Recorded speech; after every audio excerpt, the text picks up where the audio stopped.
I be drawing with a fountain pen. I'm feeling like a rock star. I got a great big journal, and you know I'm gonna draw. When you got a big fountain pen and you wanna draw again, that's when you gotta get a big old thing and start to draw. Oh yes, I'm living like a DM, rolling like a GM. I'm gonna get it all, and then I'm gonna get myself a new car. I like to play Mario Party, but I'd rather play card. Hey, everybody. Hey, hey, hey. Hey, hey, hey. Oh, I got the microphone with the foam on the microphone. It's microfoam, babe. It's microfoam. Okay, hey, everybody. In case you're wondering where that disembodied voice is coming from, hey, it's me, Hanker Infernail. Hi, everybody. Welcome back to Runehammer. You're going to have to play your own tunes on this one. We're just going to be here meditating. And first of all, welcome, everybody. Thank you for tuning in. You are about to, let's just jump right into it. You're about to witness the beginning of a mighty, mighty project known as D&D Doodlin. It's more in character name being the MORUT. So before we get into what those things are, thank you, everybody. And this whole idea here was spawned at the Philadelphia Fan Expo a couple of weeks ago, where I not only had like just a fantastic experience drawing with the people that came out to say hi, but it kind of was existential of like I need to be doing this. Like there was a calling. I heard a calling, and so this is my answer to said calling. Hang on, I'm going to get a little bit of air going here. Hopefully that doesn't bother anybody. Okay. So I not only wanted to get into D&D Doodlin, which was the name of the event that happened at Philly Fan Expo, but I wanted to take it to some new insane place, and I wanted to like I already kind of had this sort of thing on my mind, and it all just sort of came together. Now, there is sound. Yeah, there is sound. Is there sound? Can I get a verification that there is sound?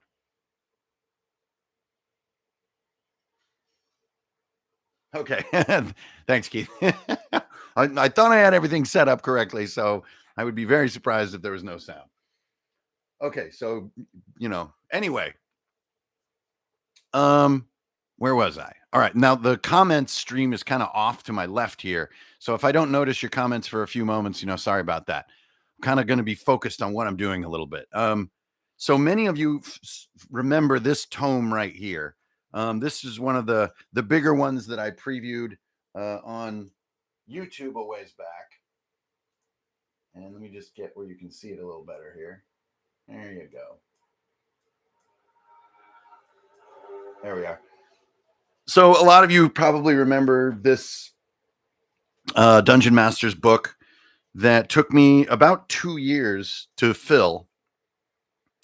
And it's everything from maps to characters, monsters, game design ideas, session notes, crossing off hit points, planning ideas, sketching practice, all kinds of stuff. And it just goes on and on and on and on and on. So this was this is where you're really getting a little crazy. This is just sort of how I think and how I work. You get to the end, and I like made it that close to the end and just said, I can't go on with this book, which to me is never like a failure. I just kind of move on with life and it's kind of over. So that was this big book, which was like just a pure joy. And I kind of just like lived with this book for a few years, and it really became a friend and finished it. So when it came time to do D&D Doodlin and take things to kind of the next level, this is the next level. So this book is from Lake City Leathercraft. and their products can be found here and there. Misty Mountain carries them, and you can also buy some of their stuff at Medieval Times in like the glass case area. And when I saw this, I just knew that this was calling to me, and I needed to fill it with drawings. So the idea of D&D Doodlin that I did at Fan Expo, that I'm going to be doing at Fan Expos in the future, um, and that we're going to be doing here today, is that I'm drawing, but I'm also taking some prompts from the people that are with me, which in this case are y'all. So thanks for tuning in, y'all. And I'm going to kind of look to my left when I ask a question. And when I do that, I'll check on the responses, and I'll try to work those prompts into what we're doing.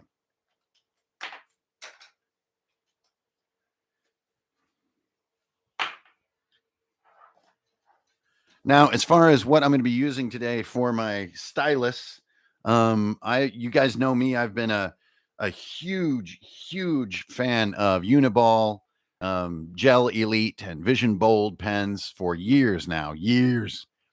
And I finally found an upgrade thanks to some good friends, and that upgrade is the Twisby Diamond fountain pen. So that is this one. This is like this sort of the most simple, bare bones, clear and silver one with a stainless steel tip. But I'm telling you, if you're not familiar with the joy of fountain pens, my goodness gracious, the flow and the feel and the scratchiness and the refilling the ink by hand and everything is second to none. It's just a completely different drawing and writing experience, partially because of how you hold it, but the way the ink flows is just great. So that's what we're going to be using for a stylus today, a Twisby Diamond. And as far as this paper, this is hand pressed. So this is another thing that kind of intrigued me about this book, is that it's got this, you can hear it, like it's almost like fabric in a way. Now, this does make drawing on it a little more challenging because it really drinks up ink and you don't get as much slide with your pen. So that can slow you down a hair. But in a trade off, you get the most authentic, crazy, like handmade drawing and writing feel. It's sublime. Okay. So this, I only practiced on a piece. Here, I can show you. I practiced from this.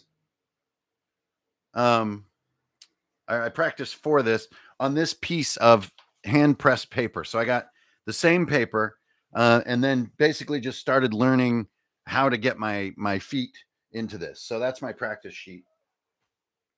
The other tool that I'm going to be using here is ye old ruler for writing lines of text. And then, of course, this little guy, we're going to have 1D4 on hand just in case we need it.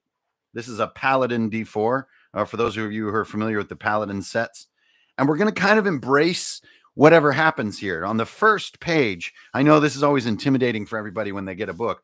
And when you're talking about a $150 18-inch by 14-inch, 600-page behemoth, believe me, this first blank page can be quite intimidating. So let's just go ahead and start on this first blank page. And I just want to get a title down and kind of get started. And then we're going to kind of go in here. And I always start on the right page and then do the left second. So we're just probably today's stream will just be this title page and this page right here. And this is the one we'll work on together. So get it in your head what would be on the kind of interior leaf page of a legendary magic book like this. So one last piece of history before we get into it. In my upcoming release, Crown and Skull, at the end of the book, as part of the treasure section, there's a section about legendary books in the world, books that can be found that are in different volumes and have forgeries and are hidden and are coveted and so on and so forth. And one of these rare books in Crown and Skull is called the MORUT, MORUT, the MORUT. And the MORUT is kind of like the Necronomicon of Crown and Skull. It's this sort of book of darkness that the pages are blank until you like listen to it and it talks to you and you write down what it's saying, and it has all these dark powers and everything like that. So with this journal, I'm sort of thinking of this book as being a character. This book is in character. It is the MORUT. This is what the MORUT would look like inside the world of Crown and Skull. So if you can get your head inside of suggesting some prompts to me and stuff, that's the place to put your mind. Is this book is in character. It exists in the role-playing world, and I'm going to try to just fill it with ideas, maps, monsters, notes, history, astrology, astronomy, chemistry, metallurgy, right? We're just going to try to just let ourselves wander. And what would a super cool book in a D&D world be like? And we're just going to channel that into reality. So I'm going to come in a little closer here. Whoop. Wait. Let me come. How do I? There we go. There we go. Okay, so there I'm a little closer now. You can get like right here. We can get actually like, check this out.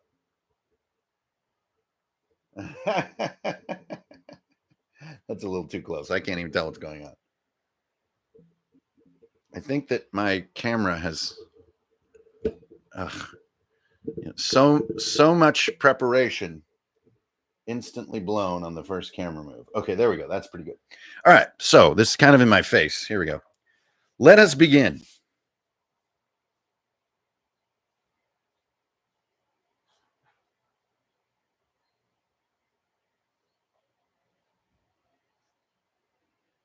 So this is just the tag of the MORUT itself, which or the sort of the signature that I've been practicing for the last few weeks, building up to this moment. And I gotta say, this paper is crazy. So here, just doing, my classic technique that I always talk about with folks is like draw things twice.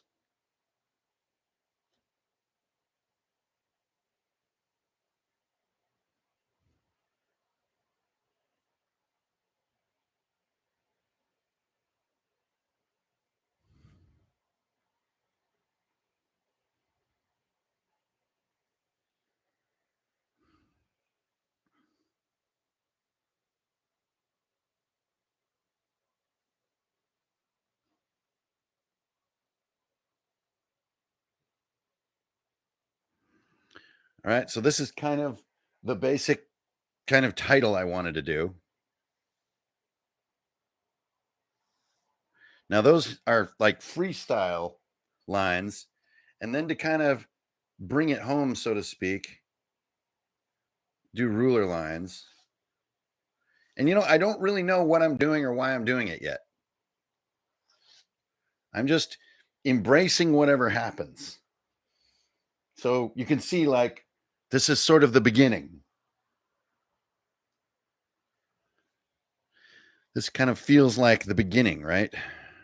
And it's time to just feel out how would this book begin. And I don't really know, to be honest, but I feel like a circle here. Take my handy dandy water bottle and just stick it right on here.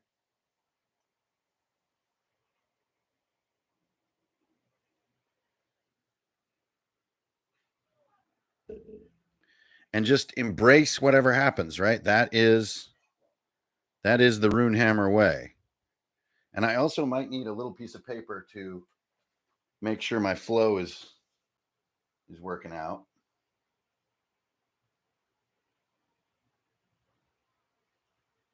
Just a second.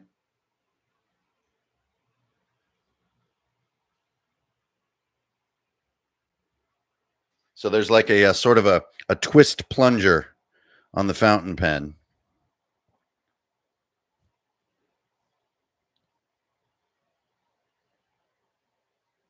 So like drawing on this clothy hand press paper is insanely hard to do. But what I'm hoping for is this kind of creates a style, almost a style like that I wouldn't normally do.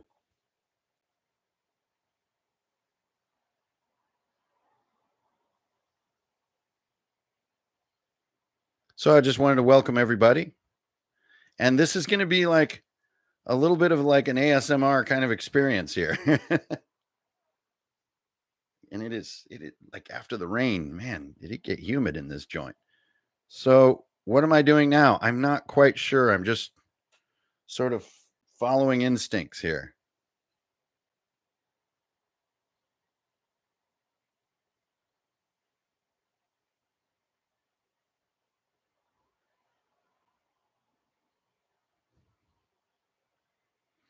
Now I feel this need for a line of text right here. And there's also something sort of satisfying about this as a user of InDesign and a maker of books, because when all you have is your pen and your big piece of paper, there's sort of an intimate feeling that happens. Like you feel like you're like connecting to the bookmakers of old or something.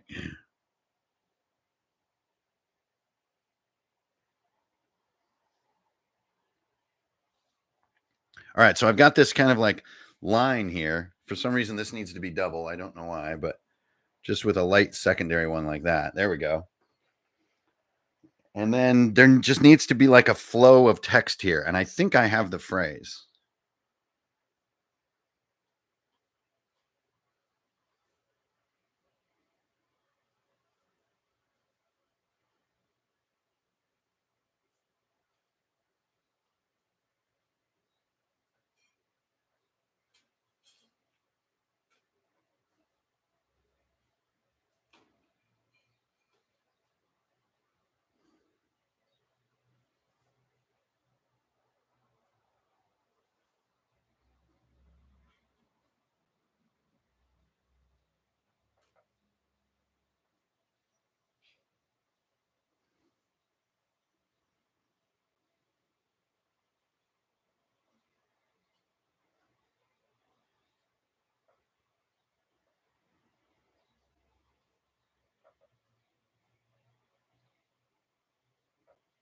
Here we go.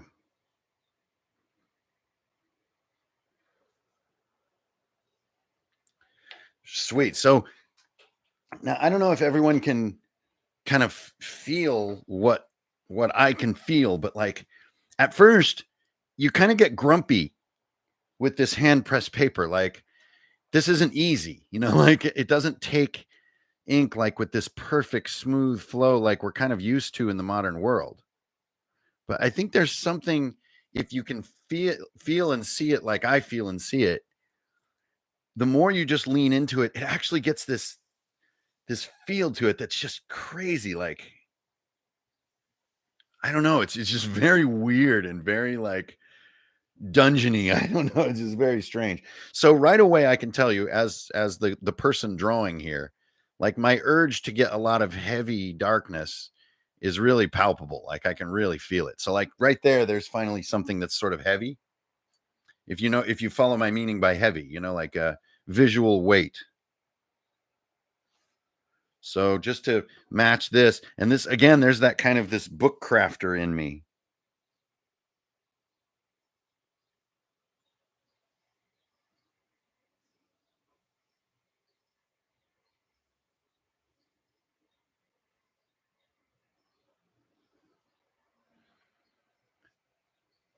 But yeah, like it feels like this is from some ancient, like it's weird. I don't know really how to fully explain it. Okay, so before I give up on this opening page, let's keep going on it.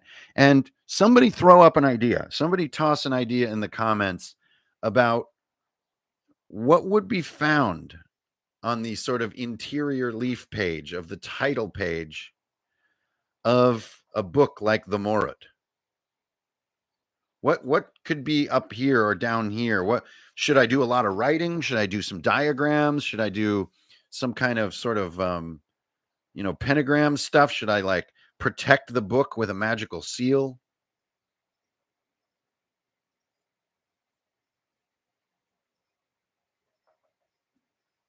What are some ideas? Names of the previous owners. Whoa, that's crazy. So it'd be almost like a family tree or an awarding rune. Okay, that's enough. And a warning. And a warning. Okay, great.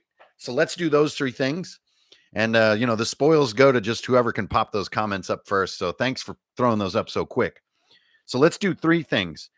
Those who have kind of been part of the history of the MORUT, we're going to note who those people are. We're going to mark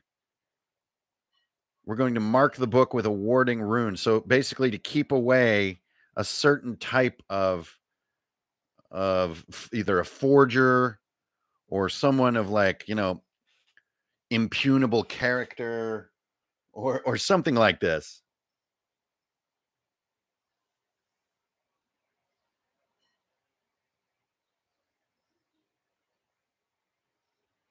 Like there are so many little things happening because of the way that this pen works that I never would have really chosen if I was just drawing with a modern tool on modern paper. Like everything just feels so different as far as pulling and pushing that it kind of just it's creating its own kind of weird looking style, which I think is a big part of the fun here. Okay, so we wanted to do awarding rune, the previous owners or authors, and a warning, right? Like turn back, which this one already is a bit of a warning, but let's do that. Okay, so first, the authors. Now, I think the authors probably were in a sort of a succession. Okay, so let's do a succession. Kind of like a family tree, but upside down.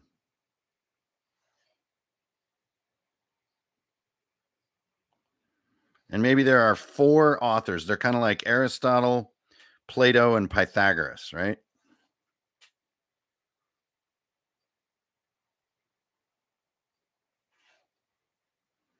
Okay, so this is going to be the sort of the original authors will be on these lines. And it looks like we have a name here. Gimlon Hawks. Okay, so Gimlon Hawks is what is the originator. So we're going to do a little this kind of means like their point in the lineage. So you have 1, 2, 3, and 4, right? So the bottom line is the youngest author. And Gimlin, is it Gimlin? Gimlin Hawks.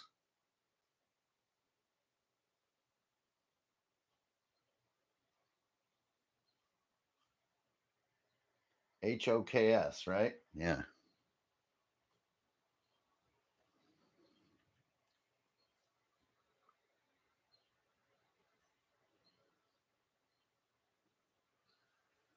Okay. So we have Gimlin Hawks. And then who's our second author? We have Uya Zizal. Not Zizal, that's like allergy medication. I like Savannah Tarish. Let's do that one.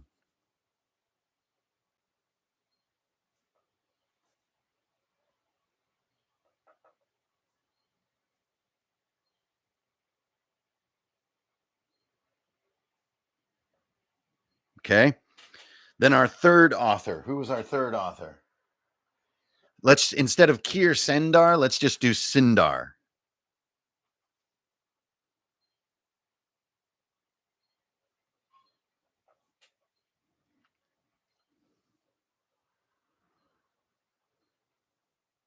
So you can see too, I've been trying to develop 2 fonts in this book. One is the script font, and then one is like the caption or sub font. This one is compressed capital cursive, and then this one is just my own sort of capital and calligraphy kind of font. But that's all I'm gonna need, and I guess maybe this one, which is kind of the heavy, kind of logo-y font. But that's all I'm gonna need for everything in the future here, everything we're gonna do. And so I just want to be comfortable just writing in that way and just be like in the it's sort of in character in the D&D world, right? I wouldn't be doing different fonts on every page. Like this would be, I would just be beginning to make this entire book.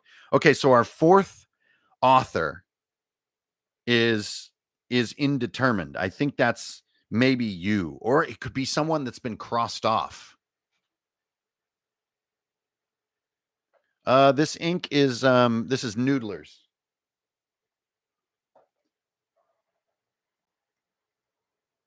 So let's do Underheart. I like that. But Underheart has been shunned. So he signed it.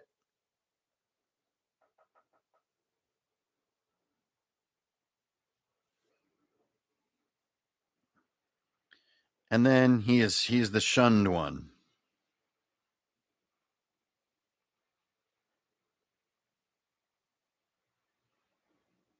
Checking my. So he is just straight up crossed out. And you notice here's another fun thing. If I just go slow, the paper will drink ink from the nib and give me a bolder line. And now I want to make a note.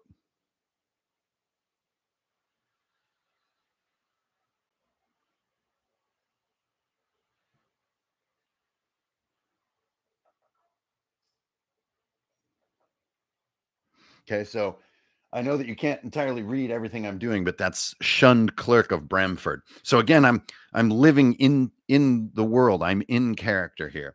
So now we wanted to do a warding glyph, which I think needs to be right up here, and then the warning.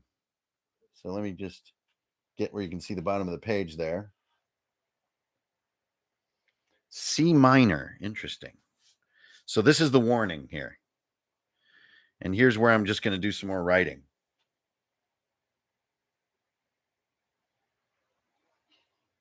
So I hope that this experience gives you all as much sort of ASMR as it gives me.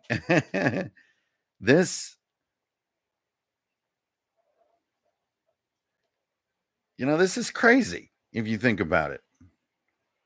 In my mind, this is trying to push the generative aspects of our hobby to the limit.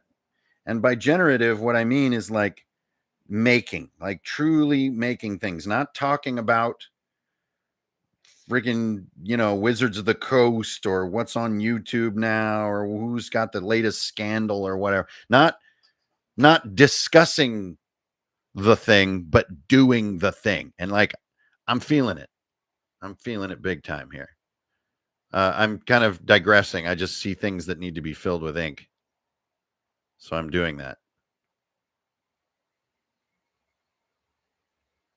And like, I would never use like little circles to fill something the way that I draw and everything. But this pen just kind of makes me want to. The weird style. Okay. So now we've got the warning.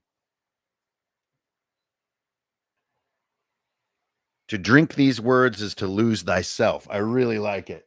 That's Drew coming in hot. So let's make that the first line.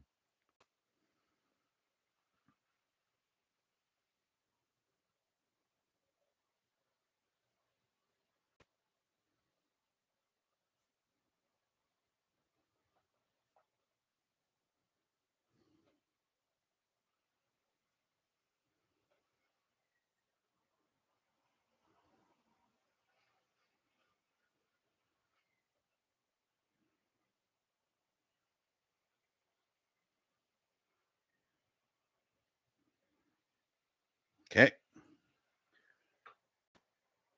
Who's got another line? Oh, here's one. To lose thyself is the path to. I see. So we're almost building an incantation here.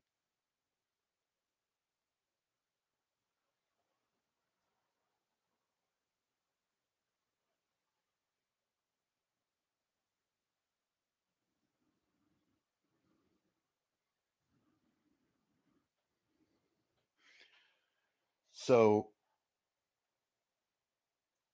if you sort of get into this, then you sort of find a path to what?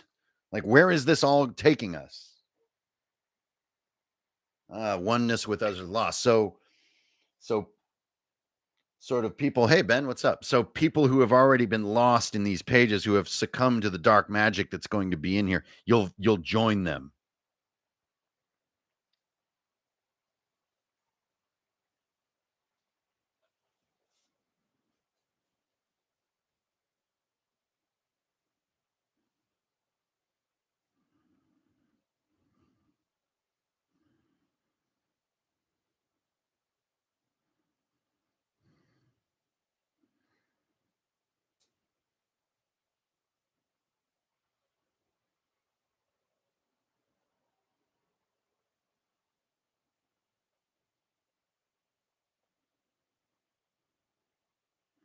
And final line. What's the final line of the warning? Nice, Christopher. I love it. You've already read through too much. The only way out is through.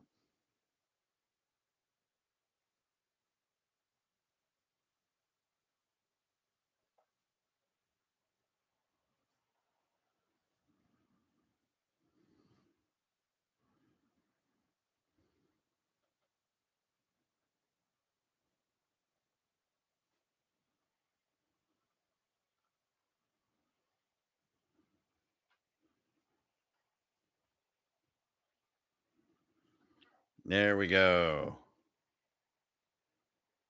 Checking my ink. There we go. Give it a little bit of a boost. Got that nice, like the way that the end of the nib like carries ink inside of it. It's really cool. Okay, so there's our warning. And just as on this sort of book designer level, I'm coming up a little bit. Hang on. Whoa. Okay. So on my book design level, like I'm feeling this kind of, there needs to be some weight here. So I'm going to bring these triangles.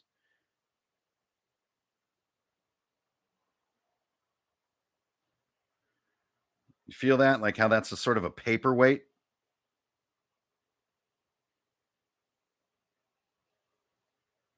And like big fills are going to be difficult with this paper because it's so thirsty. So I expect to be doing a decent amount of ASMR cross hatching.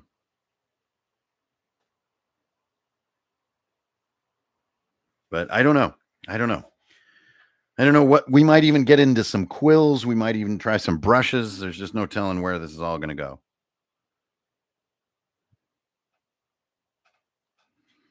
Okay, great.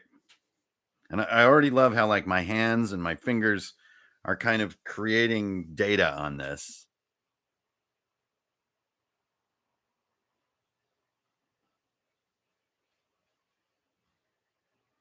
Okay, now this weight is going to be reflected up here, right? And it has to be reflected in this like warning rune. Oop, wrong direction. There we go. Okay, so now we're up at the top of the page. Yeah, I think Ben, you're right. I'm gonna get myself a like a hefty, another one with a hefty tip, so we can like get some real big bold lines with ease.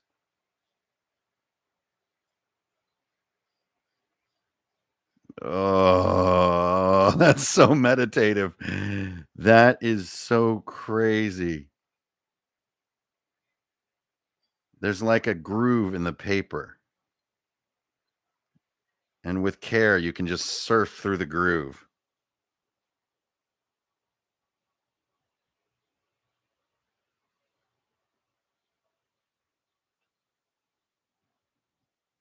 Like the paper got like stiffer there for a second. I lost the groove. Hold the groove. Hold the groove, Ghost Rider.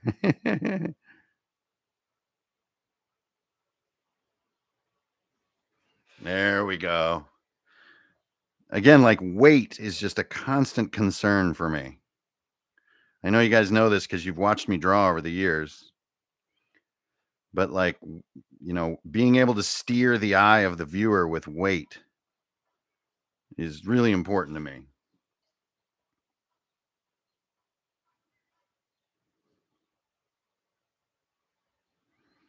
There we go. Okay, great. Now this warning rune. So this rune here at the top is basically something that if I were, an evil forgist or a cultist or even a vampire, an undead, a lich or something like that, this rune would have to be dispelled before I could continue. So let's hear some prompts of like what is it like? Is it like a pentagram? Is it like a skull? Is it a demon looking thing? Is it an angelic vibe? Does it have wings? Does it look like the cosmos? Like somebody throw up a couple ideas for me. Key. That's interesting. Okay, so let's take the first few. We have a key eye, a mouth. I love it. Okay, so let's try to play with those ideas.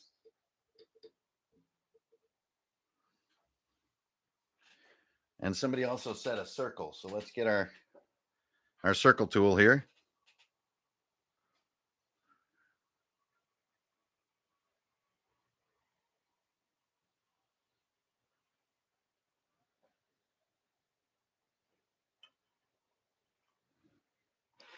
Great.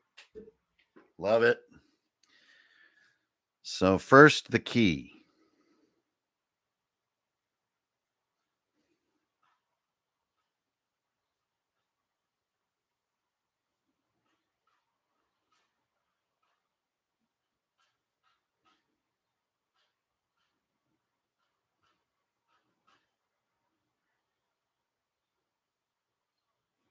I gotta say, like for those of you who are aspiring illustrators like I am, this is not for the faint of heart. The unforgivingness of the pen combined with the handmade paper, like there is no undo button here. It is very unforgiving.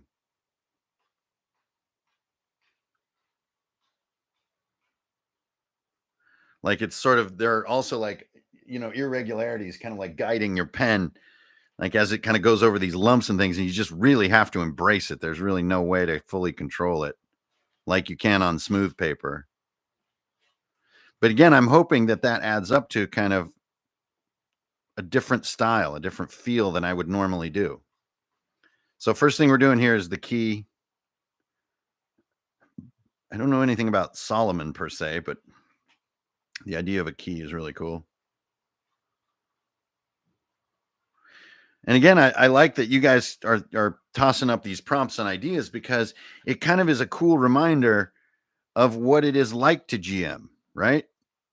You're with your friends and your trusted creative confidants, and they may go places that you didn't anticipate going, but you just accept it, roll with it, do your best with it, use all that you know about fantasy and about magic and adventure and all that, and just accept prompts from others. And so this whole idea of the MORUT and of D&D Doodlin is to follow that mindset.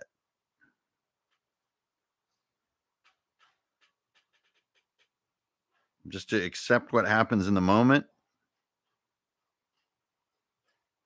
and let more than just yourself, own what is made. Okay, so then we had this mouth idea, right? So let's do some medical looking teeth. So one trick that I do when drawing teeth is I always draw the gums first, and then put the teeth into the gums like that.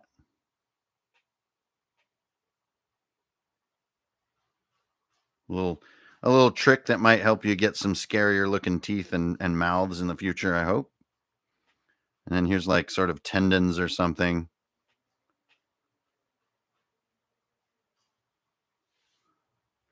And then the last piece was like an eye, right? So we almost get like this sort of key-faced creature.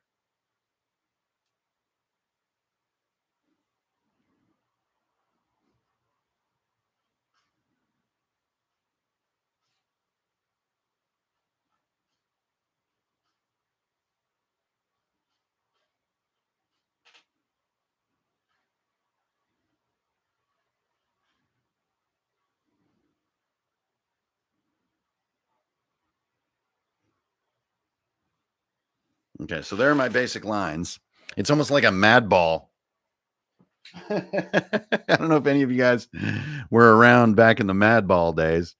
Okay, so let me kind of start getting some weight and finish some of these lines, because these are all just guidelines, right? So let's get some ink on this page.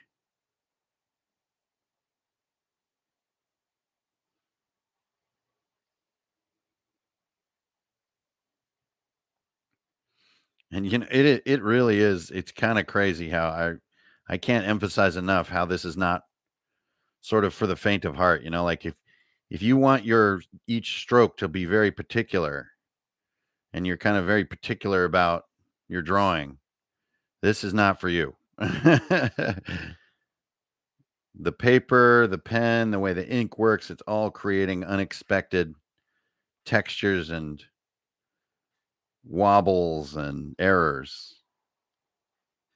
If that drives you crazy, this drive you absolutely bats. So right now I'm just doing that trick that I always do, that I talk about, is like you kind of, wherever you see two lines that are kind of doing the same work, you fill in the gap between them, and that's how you create line weight. Like right there, my pen just completely traveled on its own. So now I have like kind of the warbly line up there, but it's fine, because that's the style of the MORUT. But yeah, I can tell you this thing just drinks ink so much faster than something like notebook paper.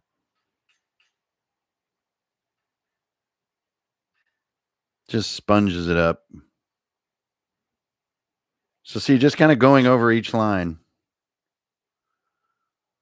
to give it weight and depth. And yeah, Ben, I really think you're right. Like, we are absolutely going to want to get a broad tip.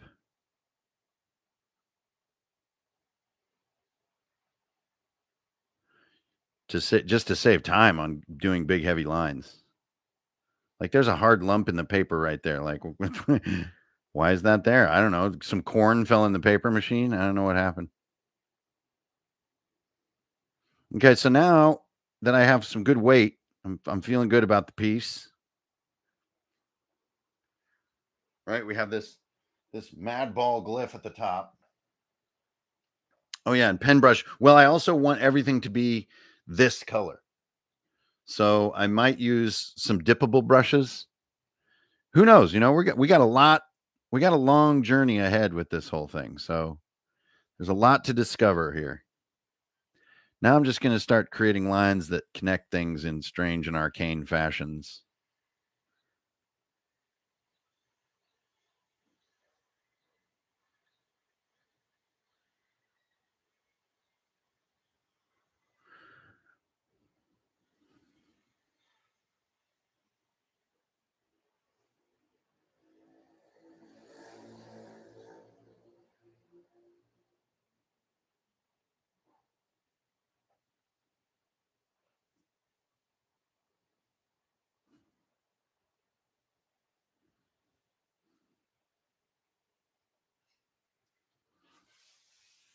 All right.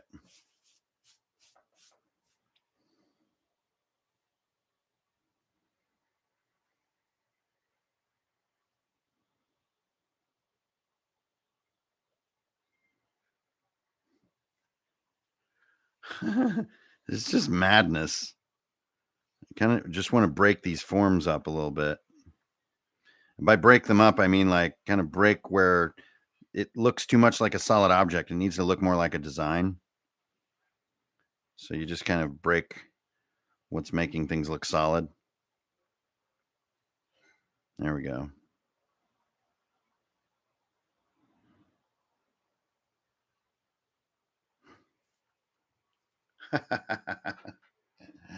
It's craziness. It's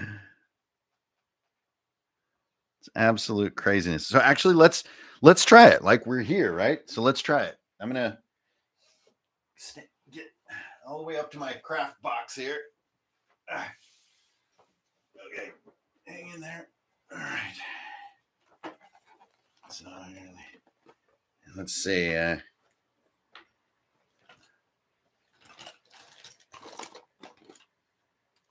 This could be a good one. This could be a good one, and this could be a good one. All right, we'll try these three.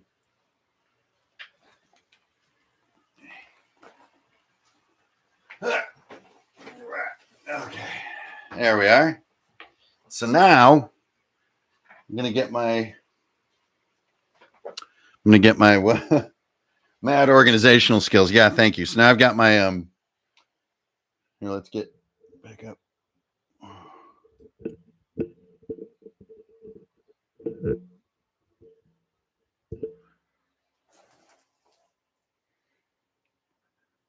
How did I have it before? There we go. Okay. So I've got my paper towel handy and I've got my ink. And I'm just gonna do what I'm sure everyone in the proper pen and ink world would tell you never ever to do. I'm just gonna take a brush. This one feels still pretty soft, pretty good to go. And I'm just gonna go in and I'm gonna work on this glyph. Oh, holy crap.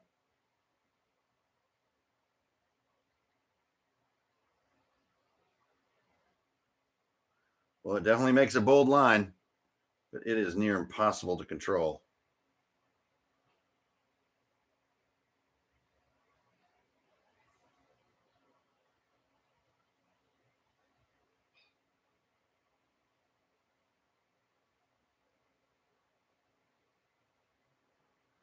It also has like a fade off effect to it a little bit. There's like a mess vibe going on. That's kind of cool.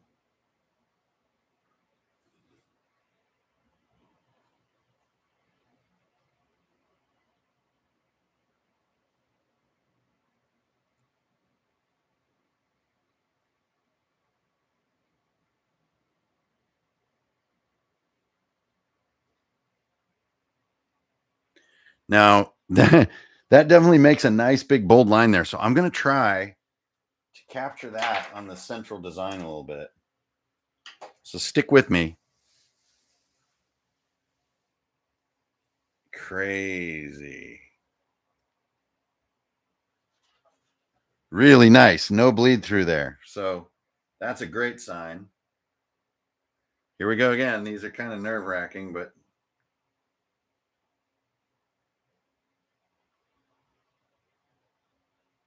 sweet. Sweet. Yes. So bold. So much ink flying right now. I don't know what I'm doing, by the way. I have no idea how to control brushes and things in this way. I'm gonna go left-handed.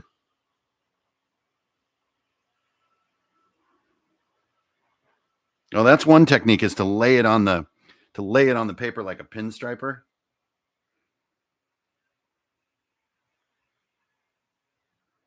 Whoa. Yeah. Great. Okay, so I'm gonna just let this dude chill, wring the ink out of him, and for the love of all that's good in this world, close this ink. Talk about a mess. So these will be entirely too big, so no need to worry about those. But this little guy will become part of my kit. Okay. So now I hope everyone can feel a little bit what I'm feeling. Press the ink from the tissue. I think the tissue, it dries super, super quick. So I can't really get any sort of smudging after waiting a few moments like that. Okay, now let's just keep going. I feel like something that we need, I hope everybody can see good here. I feel like there needs to be a nice little page border. So join me while I do that. I hope everybody's having a good time, chilling out. I know on a lot of my Friday streams, I'm yammering and talking a million miles an hour about all kinds of stuff with D&D. But I also wanted to remind everyone that, sometimes it's just like the generative aspect is really worth celebrating, especially when we do it together.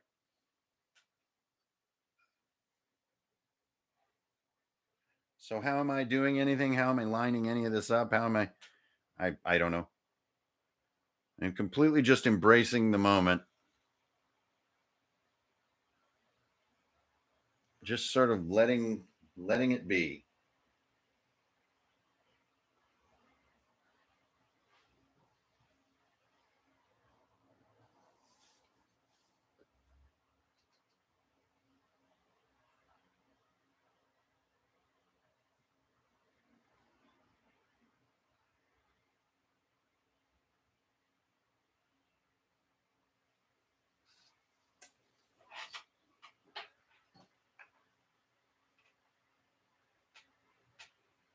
I'm drawing with a fountain pen and I'm feeling like a rock star. I got a great big book with hand pressed paper and I'm gonna draw. Pretty wild feeling the stainless steel tip slide along a steel ruler. That's kind of weird, man. That's like a scalpel or something. It has a creepy feel to it. There's a little damage in the paper there. Love it. There we go. So I know that's probably a very, very thin line to everyone watching, but that's okay. That's okay. And I feel like one of my best pieces on this page is this line of script right here. It's really, really feels in character and feels really cool. So it's just sort of more than anything, just kind of like a note for the future.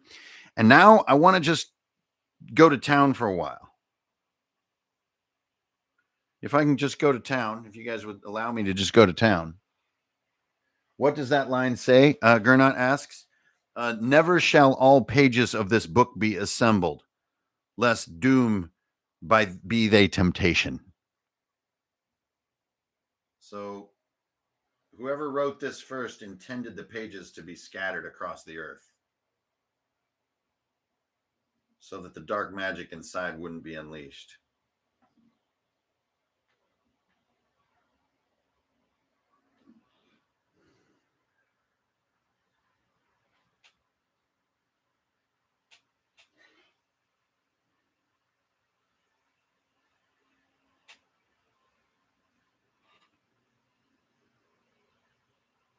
Now you'll notice that on some of them, I start from the beginning and go to the outside, and others I do it reverse. That's because to make this pen really work for you, you have to pull it, not push it. So you kind of just have to embrace that aspect of things.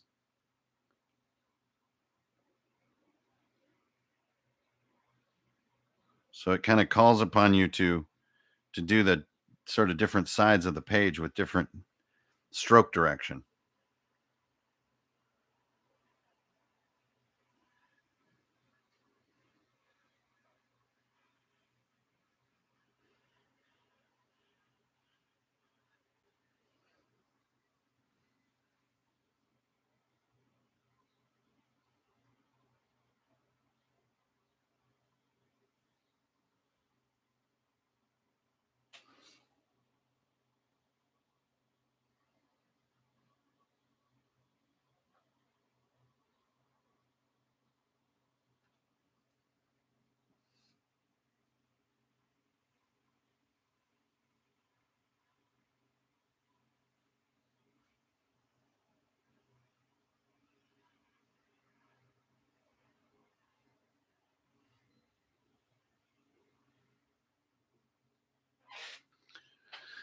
All right, now I'm still feeling like some dissonance um, with this glyph on top.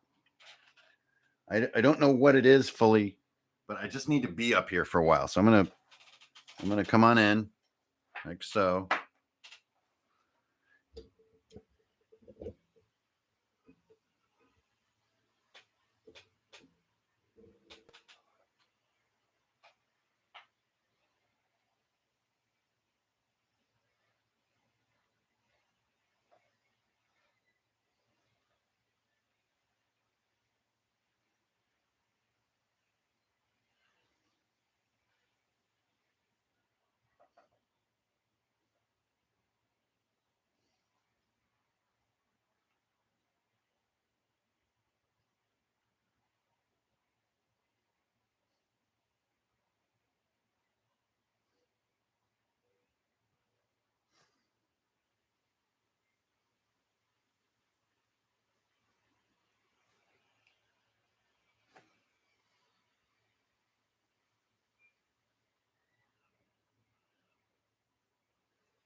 So, yeah, I hope everyone's just bearing with me here. I know I'm just kind of in the zone, but that's kind of the idea today.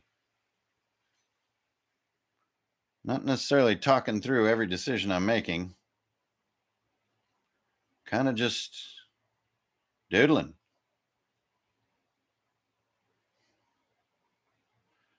And we really haven't gotten into like drawing any specific thing yet. So that's what we're going to get into next, and then we'll call it a stream.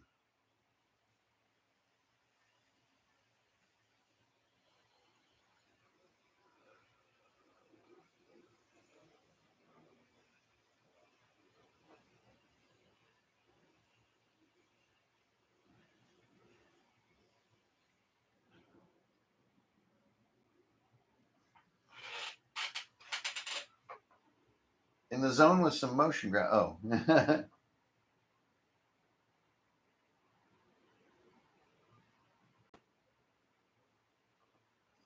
Ah, Riker, I like your idea. So let me pull up so we can get back to seeing everything again.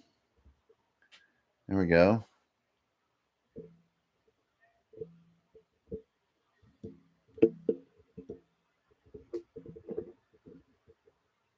All right, there's our full page. Let me see. Like looking into the frame on camera is definitely an informative way to examine things. We have like some weight up here with sort of the smudginess that we don't have here. So I think I want to do like a big thumbprint like that. So let's try to do that without making too big of a mess. I'm going to use my paintbrush again. These are all organic, non-toxic materials here in this ink. So I'm just going to, you can see I've already kind of just got like scripto finger, but I'm going to do the thumb.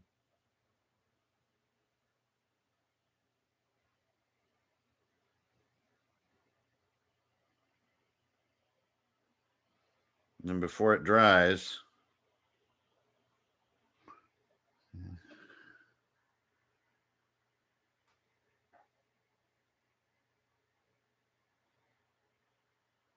nice.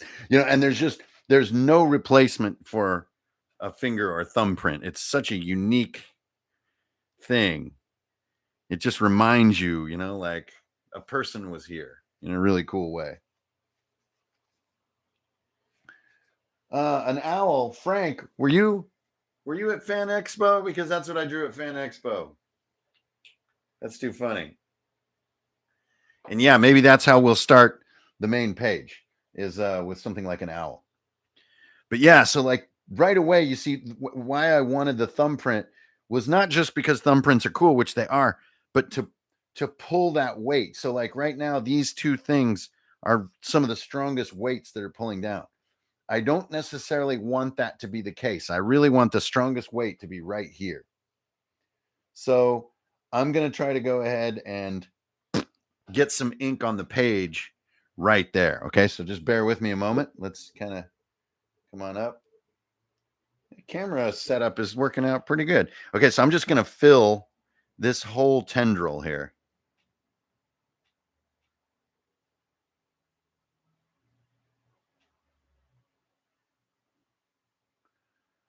Again, when you see me like twisting that, it's just pushing the ink plunger down and it pushes more ink into the nib.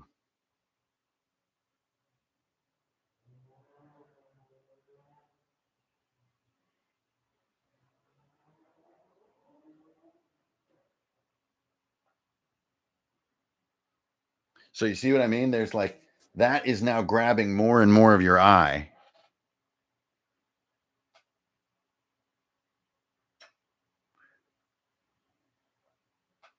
And another reason I wanted to call this whole thing D&D Doodlin is that we are kind of in character, right? We're almost like role playing like a wizard in our D&D world, making this book. But also doodling is different than drawing. It's where you're doing all these little kind of little flimity gibbets. You're kind of just screwing around with little details and little patterns, and you're just letting your pen wander. And that's, I think it's an important thing that I am very happy to constantly return glory to is the art of doodling. The art of just little squigglies and oddball little designs and, just stream of consciousness kind of stuff. And I just wanted to share that with everyone today.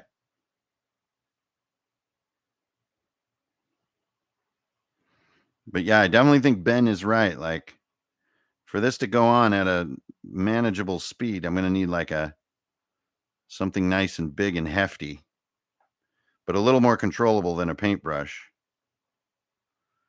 And on this next page, we'll also try like some more like copious sort of writing, and we'll see.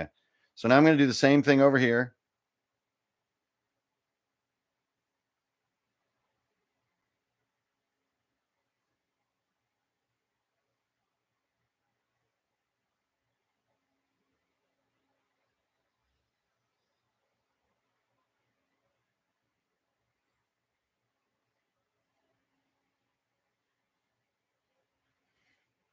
It'd almost be cool to have like a felt, like a Sharpie with no ink in it. And you like dip the Sharpie. So it would absorb and then it would like let it back out onto the page. I don't know. I'm new to all this stuff, so we're discovering it together.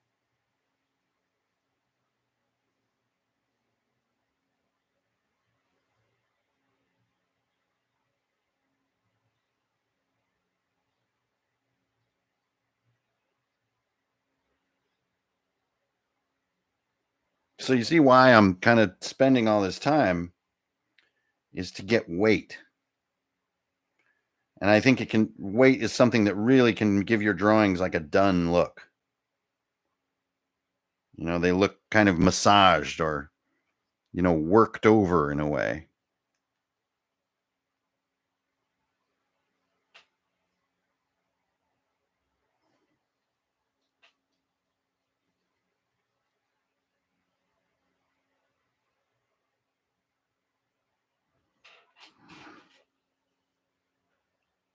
So where am I thin? I'm thin here.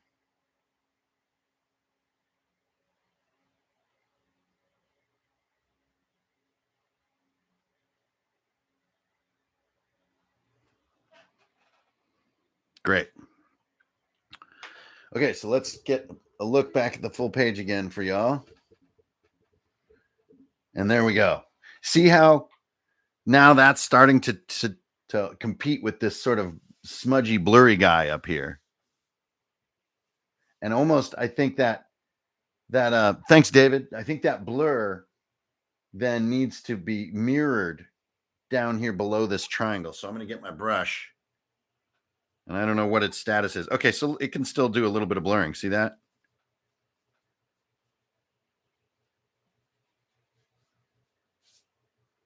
And talk about something, that I would never do in like a journal. Never, never, never, never. Would be something like sort of smudge a somewhat dirty paintbrush onto the page. But here we're trying to create like a vibe, like a feeling out of it. There we go.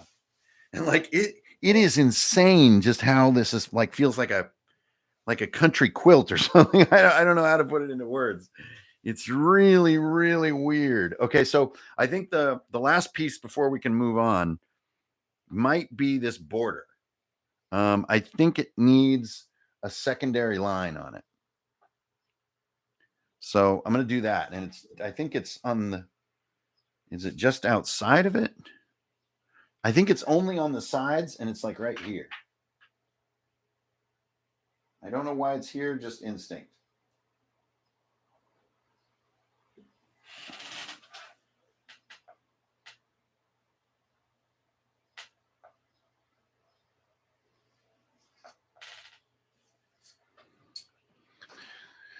There we go. Yeah, and that's probably barely visible to you guys.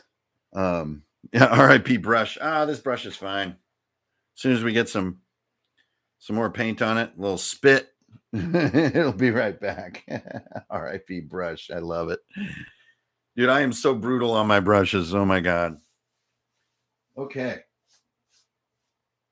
So this is so, I just don't even know how to put it into words. It's so weird. It doesn't feel normal. Now there's something missing. I don't know what it is. It's almost like some shapes right here. Yeah. So I think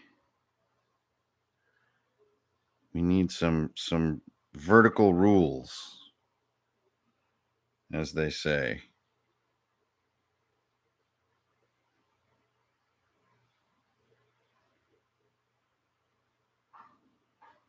Like that. Yes. Okay, so what's my width here? 3.5 fingers. So right about there. Get it parallel.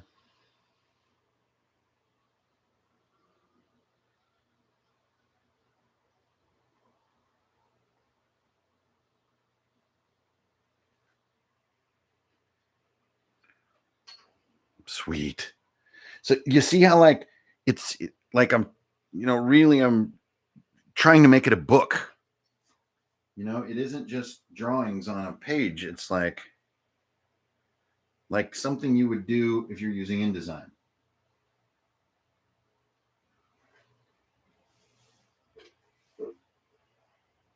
Like you want to break your pages into columns, and you need to have horizontal rules to break up horizontal elements, and blibbity blibbity blip.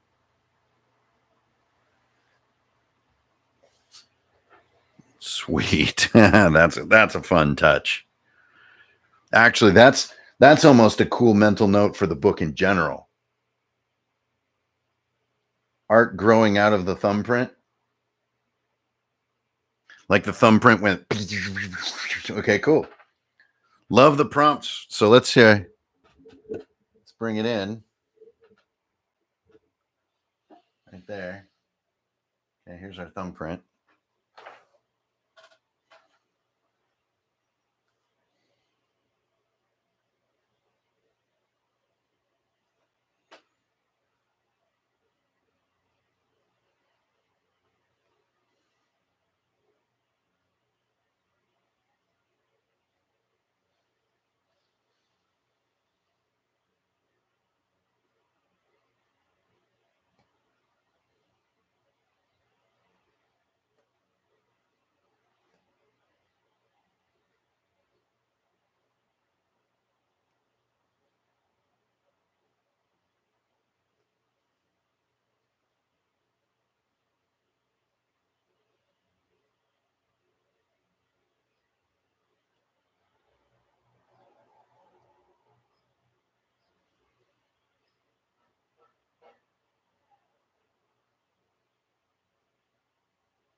Nice. 5 more fingers. Love all the ideas you guys are coming up with. They're so fun.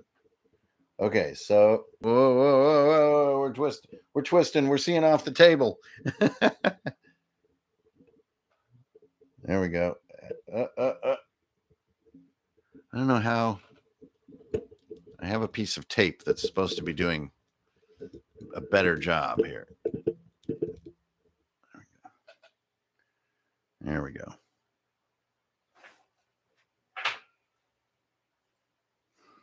Okay. See if I can get everything in view here. There we are. All right. For now, at least, let me hang on. There's a lot going on in this room right now. Let me get this out of the way. There we go. So for now, at least, I'm going to sort of let that be. Yeah, feeling good?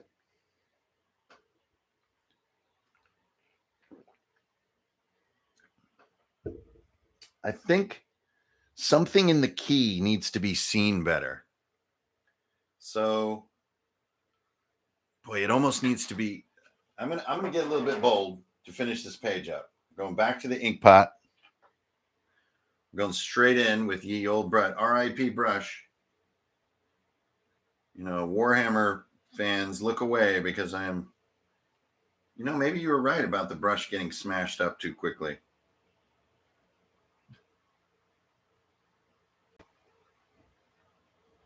It did get smashed up. You were right. So I've got to, in the future, I can only use that one for smudging.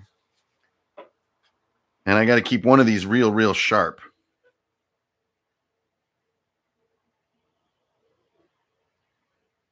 For some reason, I get the brush out and I'm just like so uptight.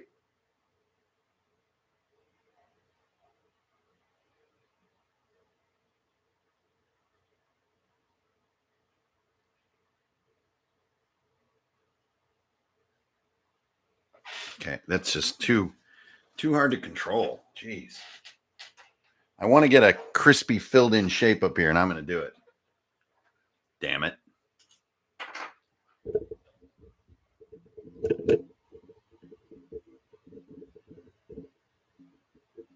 Why does that? Oh, because it keeps falling off of this thing. No wonder. Here, I'm going to get a piece of gaff tape on here. There's your problem right there, boy. There you go. Okay, now this should focus in on what we want. All right. Okay, so I want to get this key kind of filled in, and I want it to be nice and crispy.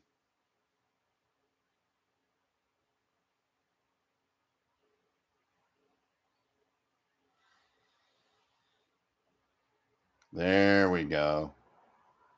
Much better. See that nice, bold diamond shape. Now, this is going to take us some time, but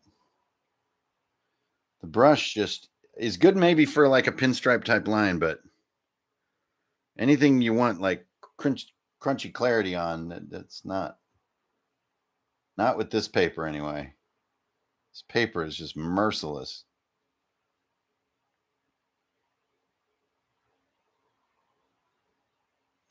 It almost has like a suede feel to it. I know that on your end of things you can't feel the paper because you're in internet land, but it's so like almost like furry. It's insane. There we go. There's that nice filled in dark shape.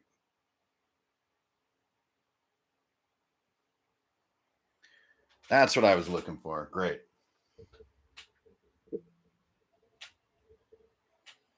There we go. Nice, nice, nice. So now it looks like there's one spot where some weight is needed and we'll be done here. So that's like this. Just going to freehand it in there. Fill it in.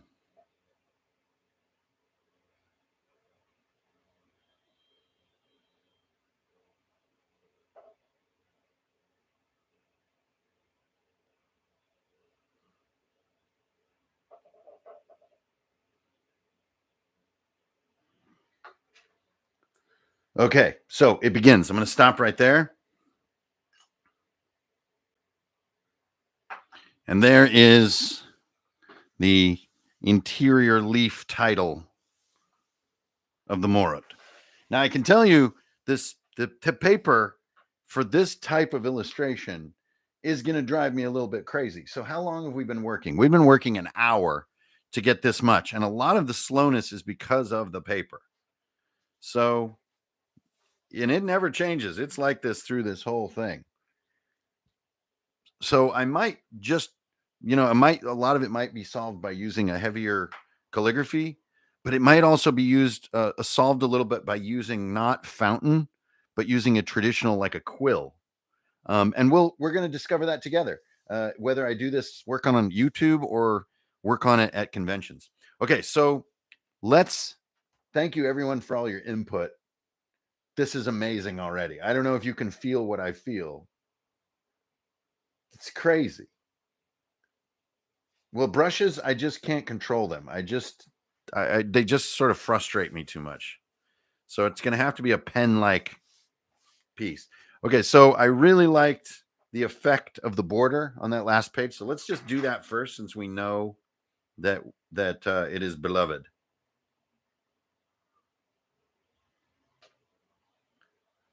And you know, there's that crazy feeling, right, of being on a blank, big page and being kind of worried.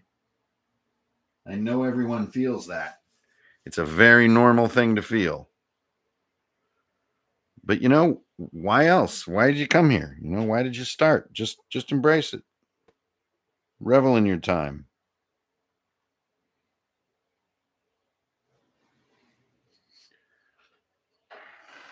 I hope everyone feels as sublimely satisfied by those lines as I do. They're nice.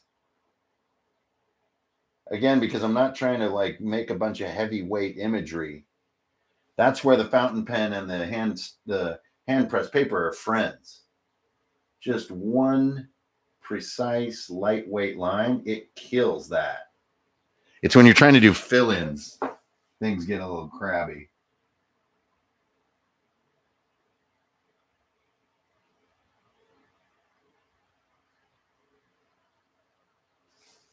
Great. So I hope everyone can see that with the satisfaction that I can see it. That's cool. I mean, it's just such a simple thing, but it's just so cool. Yes, Vorpal, there is Pie and Punch there out in the back, but you have to kill the clown. All right. So here we are, my friends. We got 130 of you hanging out today on the stream. Thank you so much for tuning in, you guys. It's great to have you here. Go over and give me a follow on Instagram. I've got a new account up. It's going to be a more official account. And maybe get a little more kind of inside kind of look at things rather than always just taking pictures of miniatures. I'm Runehammer, Runehammer.games on Instagram now. So that's going to be more like my official account. You can keep up with photos and stuff there. Um, and yeah, last night was a great night. The Immortals on Patreon all got the first reveal of Crown and Skull, and a lot of really fun and exciting stuff is happening this summer, and a lot more cons in store. I'd love to meet some of y'all, all of y'all. So just keep up with me on whatever platform works for you, and let's continue. So let's get some freaking prompts, you guys. So the only thing that we know right now is the idea of an owl. Is that an owl would be so what kind of happens when you get past this page of the MORUT? You know, what do you experience? And you know, I even have an idea. Maybe we'll switch from this. That's an idea. Hang on. Ooh, that's kind of a fun one. Where is where is everything I own? Where's my stuff? Here we go. Let's try for fun. Let's just switch things up. Yeah, let's truly be free here. So, whoop, excuse me. All right. So, remember one idea was that these pages were sort of authored by different creators and have been separated and reassembled. So now I have a new selection here. I have a Uniball black, I have gold and silver Sharpies, and I have just a boring ballpoint, which I think was going to be too harsh on the paper. I think that'll rip the paper. So we're going to stick with these three: Uniball and gold and silver. Okay. So the owl stares into your soul. A single wing from an owl. Interesting. Interesting. A stone owl. So is this a spell?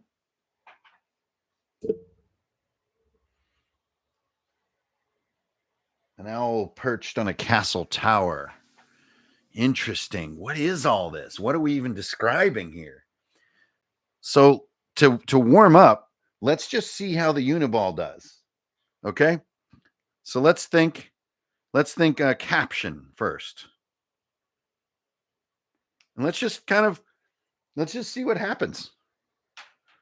Like nothing is a wrong move here. We're in a space of complete creative freedom.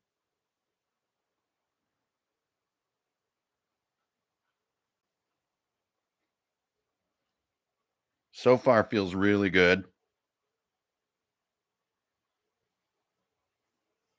It scratches a little bit less. Cool to see the black next to the blood brown.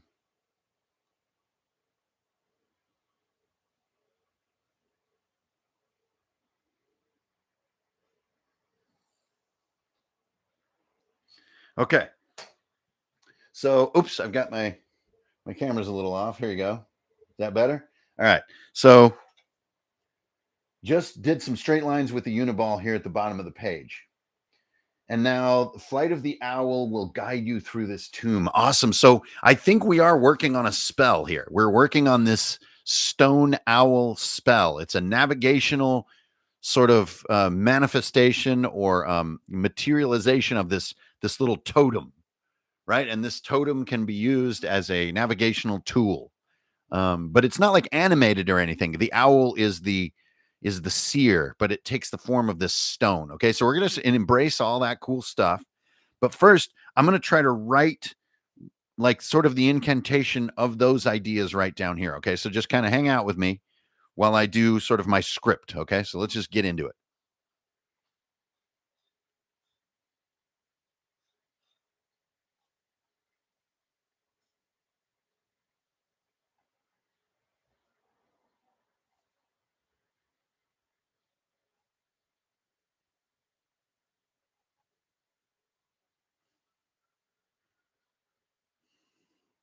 So there's my first foray, and it says incantation of the stone owl. And you know what? I got a crazy admission to make. I got a confession to make. This pen is still really, really nice to use. So let's keep going.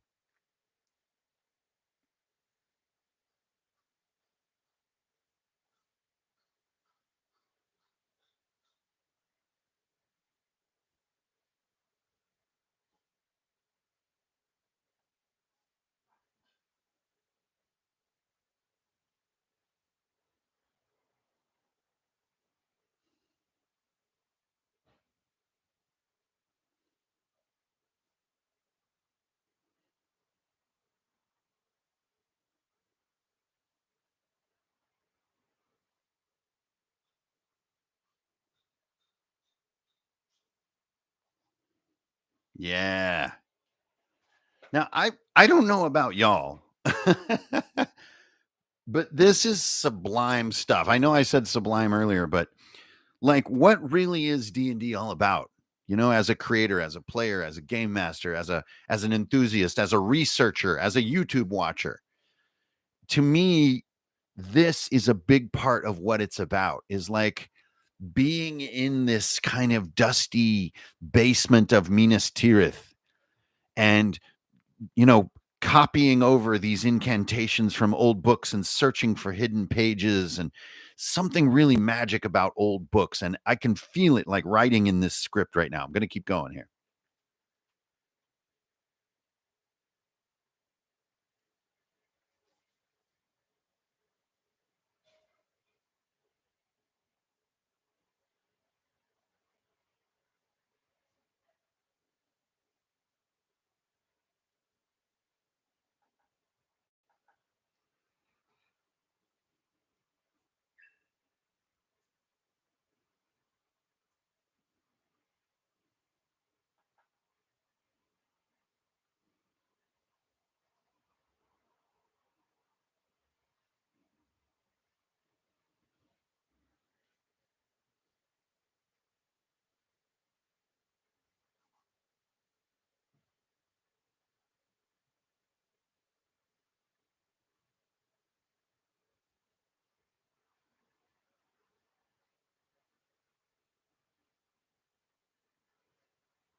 Bam. I just don't know if you guys are feeling what I'm feeling across the gulf of YouTube to my environment right here. But wow, that is like a form of role playing. Just writing that stuff out. So basically, this just quickly describes the spell as you guys described it. So take the wing of a long dead owl and sprinkle with giant's tears. Let the wing fall to any fresh earth, and the stone owl totem will appear. Okay, so this is how you make this totem. So our illustrations here need to be of the wing, the owl itself, and then something about like a tomb was mentioned about like navigating a tomb. So let's get a map of a tomb, like the owl's tomb is what we'll call it. Okay, so let's just make a note just to start dividing space. Now I know I'm kind of moving my crane around here, so I hope your sound stays good. Okay, so I'm just gonna decide it's like right here.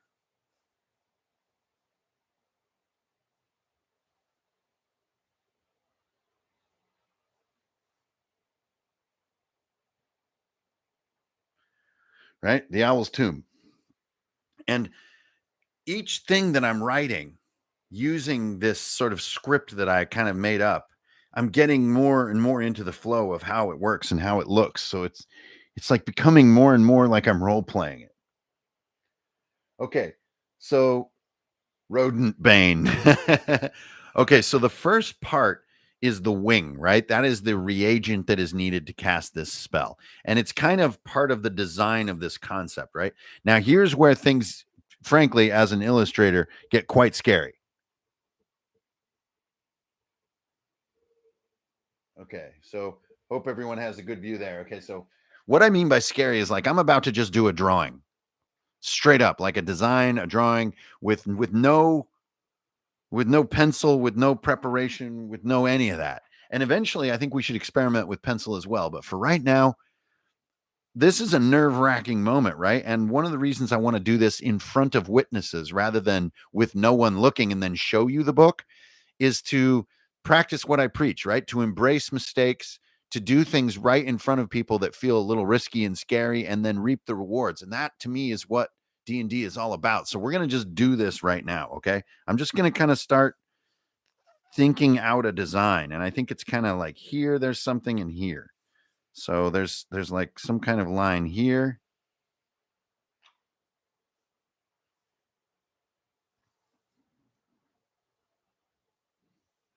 And then there's like this.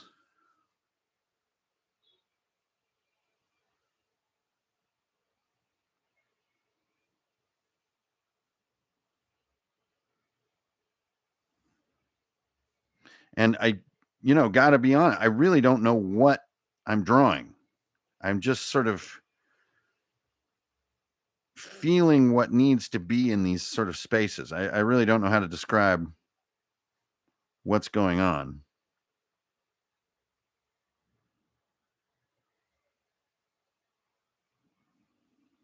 Right. So there's kind of like my wing and then my separated owl statue design. So I can never remember what owls look like, but I kind of want this one to be looking up, which feels really weird for an owl to me.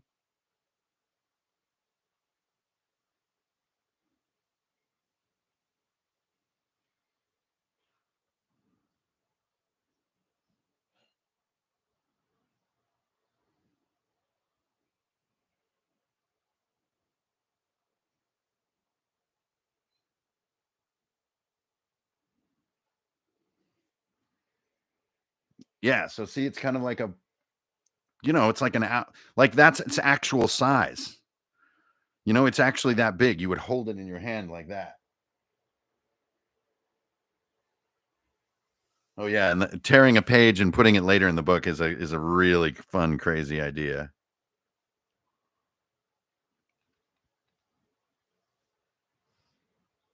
Not one I'm going to do at the moment. Okay, so now getting into this wing design, and again, just getting starter lines, and we can make them solid and whole as we work.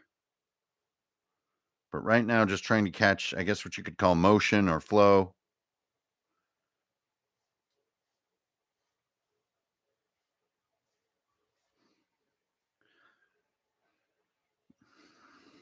I like the sort of, I guess you could call it a juxtaposition too, of like showing a wing, but it's not part of the owl design.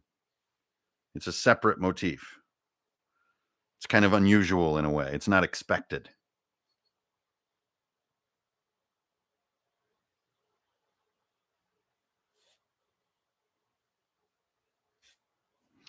Yeah, and I must admit that the Uniball is easier to use.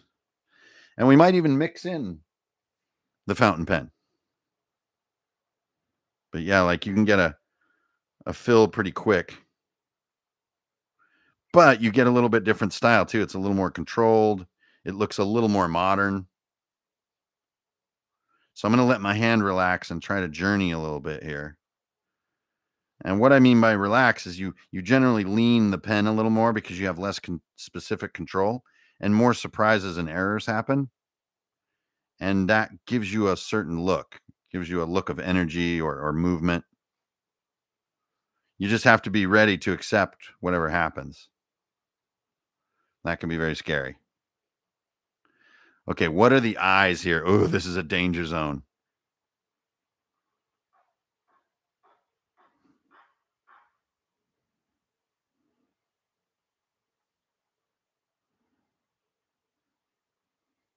Like, remember trying to sort of avoid the idea that I'm drawing an actual owl. I'm drawing a sort of a totem statue of an owl.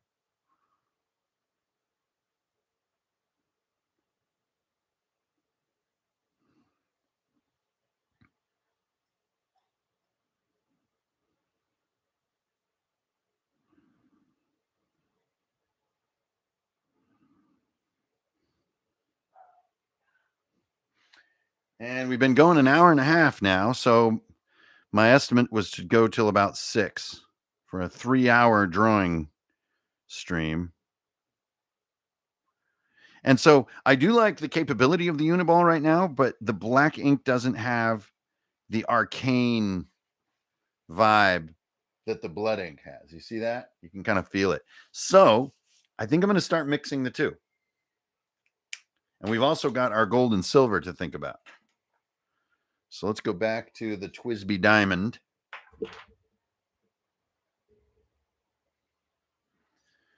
And let's begin capturing some of what this can do.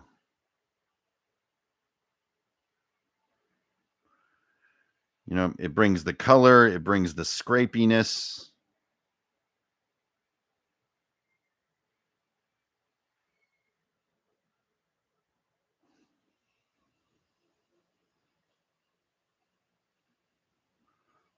Yeah, it really does bring a lot. It's definitely harder to use, but it brings this creepiness.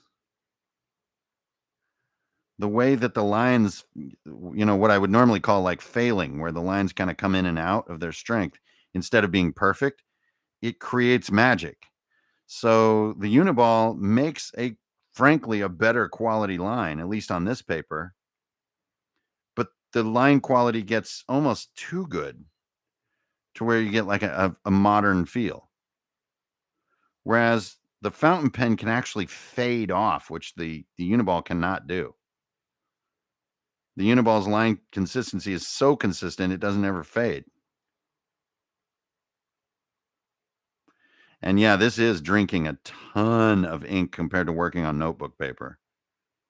Like you can draw for a week on notebook paper for drawing in one day on this stuff. It's just drinking up the ink. Let's just bear with me. Oh, I went through. Look at that. It's all part of the fun, right? And then we'll do the opposite here. And another reason I wanted to call it doodling is because this is kind of so out there. It's not like I'm doing like conventional art like I would for a book or for a commission or something. I have no idea where I'm going with things. So it's doodling. It's not like I'm doing illustrations. No, it's much more just like, where is this headed? What am I even drawing? I have no idea. Yeah. So after getting a little bit, a little bit into the Uniball, the fountain pen kind of does prove its worth. This person with this car alarm every day, like they have not figured out how to get into their car. Every day. And it's always for a short time, just like that. I swear. I don't know how car keys work. All right, so here we go. Ooh.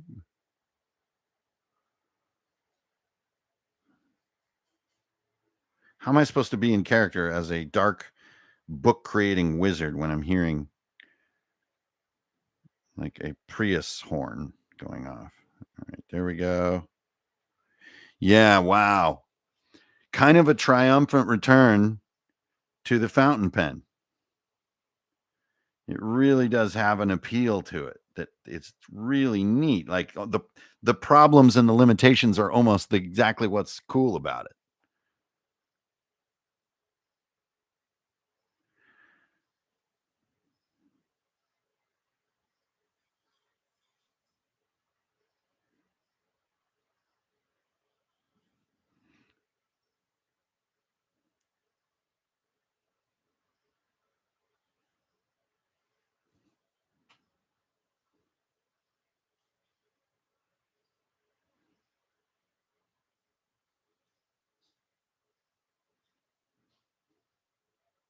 So can't really tell you exactly what I'm thinking at the moment. I'm just sort of giving this like life. I don't, this is why I'm not a teacher, right? Because I don't fully know how to articulate what I'm doing or why. It just, years and years and years of practice and instinct just get you into these weird little zones. Okay, now I want to do something that we haven't really done, which is a block of text. And I think actually this is kind of cool. This is kind of an interesting design. It's kind of growing on me. Which again is part of that like accepting the moment kind of mindset. Like the first few lines and the first things you do, you always think to yourself, oh my gosh, what am I even doing? Like, this isn't going to pan out. And you just tell that voice to shut up. Just keep working.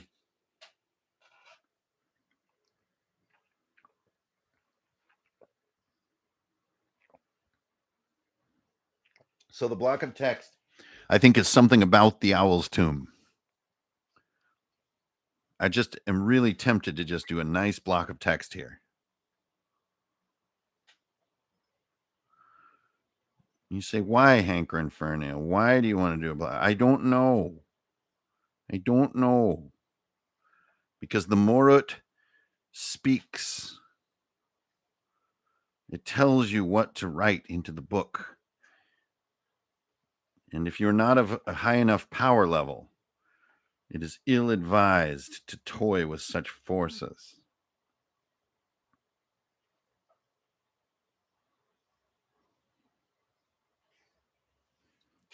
Okay, so it isn't the biggest block of text in the world. There you can kind of see where I've set up my lines.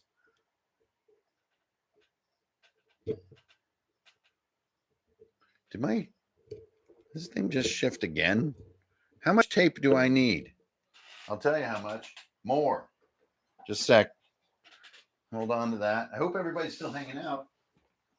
I feel like I'm just kind of in my own world here.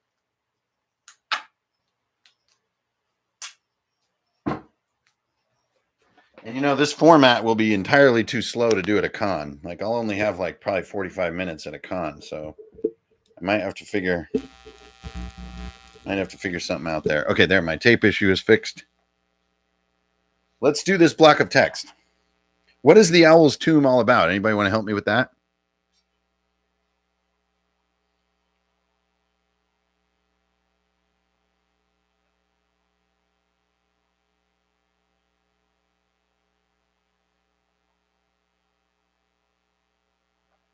Anybody got a sort of a prompt for the owl's tomb? This child sacrifice thing just needs to go away. I don't know if that's supposed to be funny or whatever. The tomb holds the key. The text could go over the line, going mad and scribbly. A wisdom granting location. There, I really like that. That is sweet. Okay. Let's pump in some fresh ink here.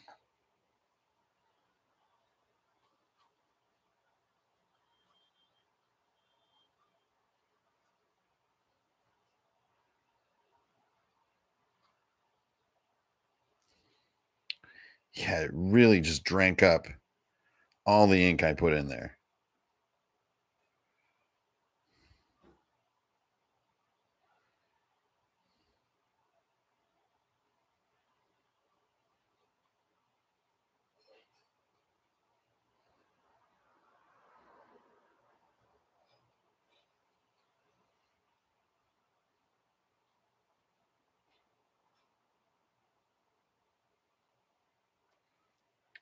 Hail, wisdom seeker. Enter and be renewed. Okay, now I'm going to go to my sort of second font, my small font.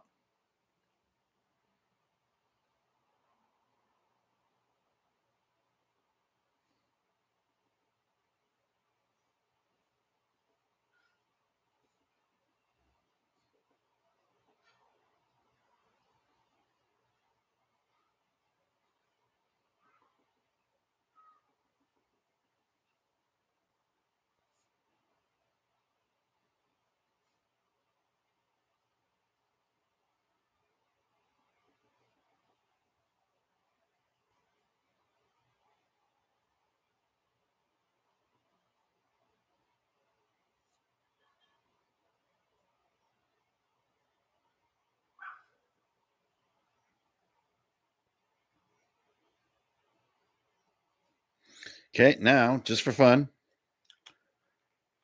hewn from the bedrock of greenstone, the owl's tomb holds ancient secrets for those who survive 5 trials. Now, what can I give for 5 words here for these trials?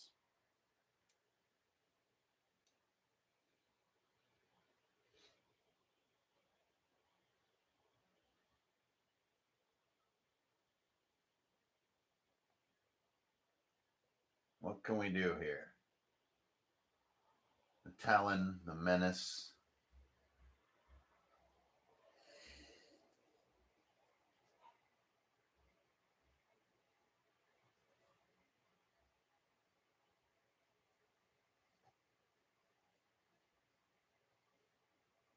Talon, Menace, Silence, Sanctity, and Pray.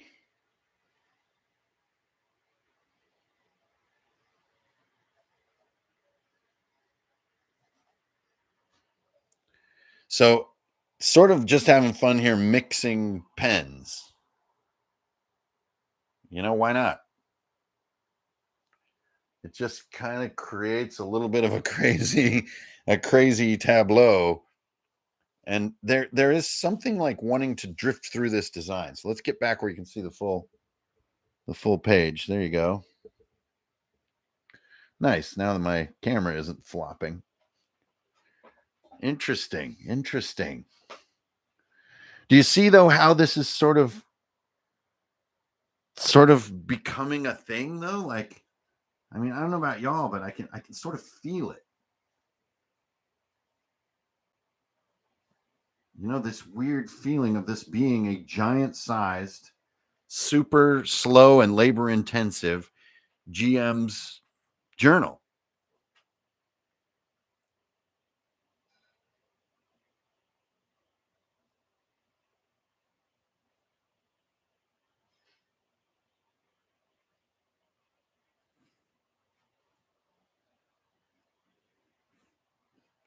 So I am sensing like a need here to get some mass, right? We have a lot of like flotation going on. There's a lot of like floating space. So I think just looking for things to create the page.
So sort of doing like a stained glass kind of concept here.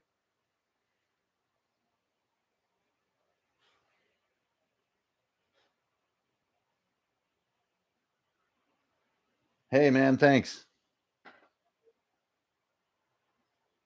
Because Starjay, that is what YouTube is all about. And remember, the comments aren't in front of me; they're like off to my left, so I'm not really seeing a lot of what y'all are chilling with. I'm kind of just in my own world a little bit. And never fear, just doodling will not just become my only YouTube persona, style, embodiment, whatever. We'll still have Q&As and room designs and all kinds of stuff. I just think there's something really comforting about doing this. Like, is it more pleasant to draw on like a remarkable? Yes, by far. But there's something just raw about this that's just, I don't know. It's really hard to put into words. It's really weird.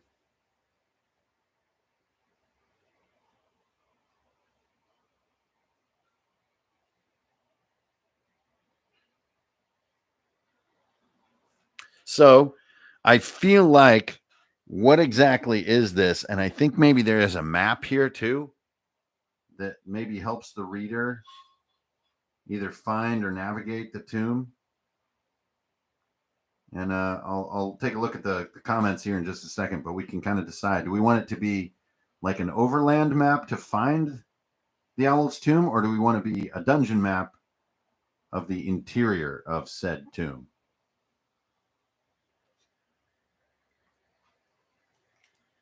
Going back to my brush now.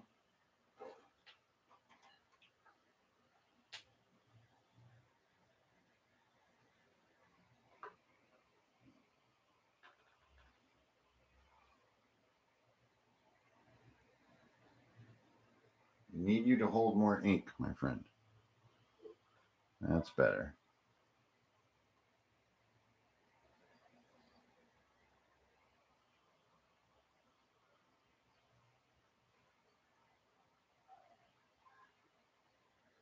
Sweet. I just wanted a nice big weighty glyph to kick things off at the top of the page.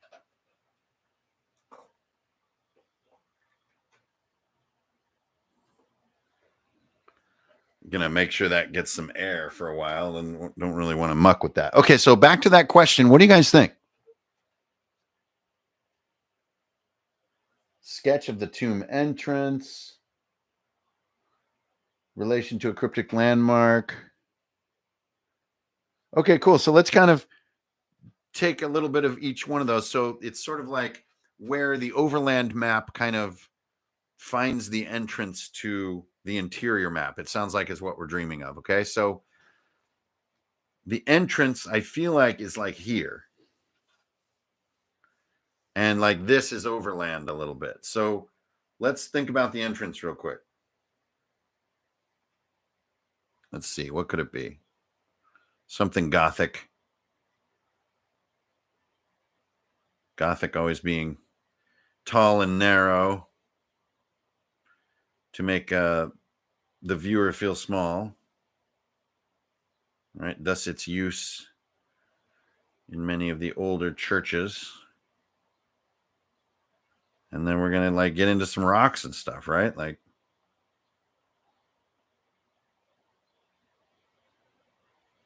and then these stairs to go in, sort of.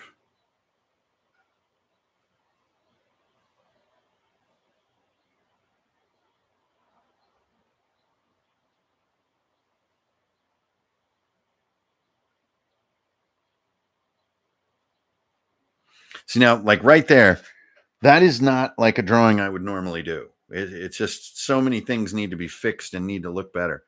But I gotta say, struggling with the way the ink and the pen and the paper and everything work together, it does create like this antique vibe.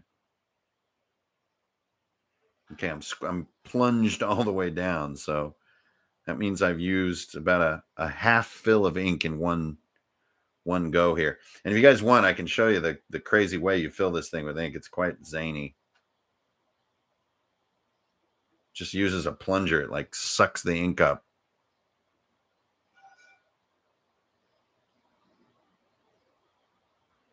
So these are like the sort of the rocks around the entrance.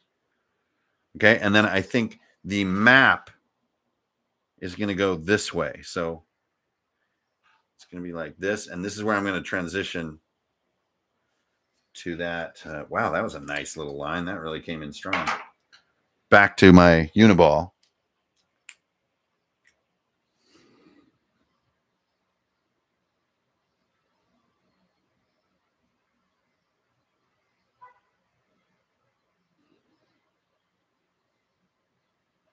So there's an intersection here. It's a three-way. The stained glass breaks it. Here's an encounter chamber right here. There's a little side investigation, and then wander down to the primary tomb / grotto.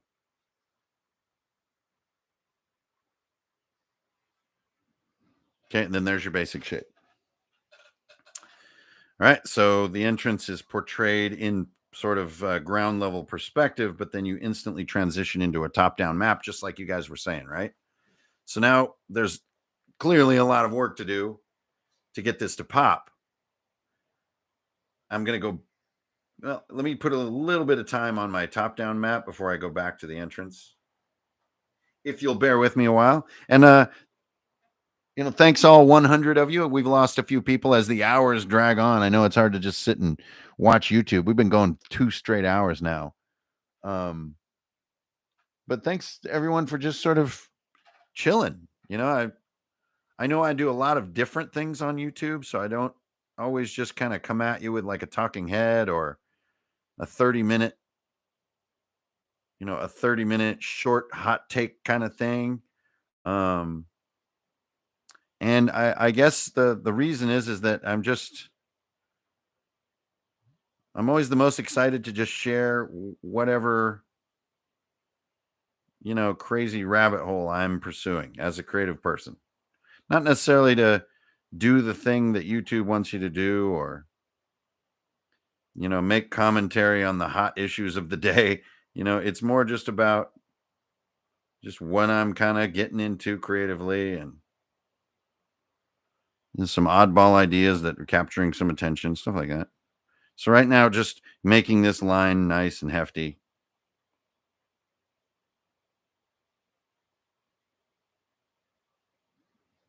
It is kind of comforting to me, though, knowing that I can go ahead and mix pens throughout the whole MORUT. That way I'm not always just stuck using the fountain pen. I can just play.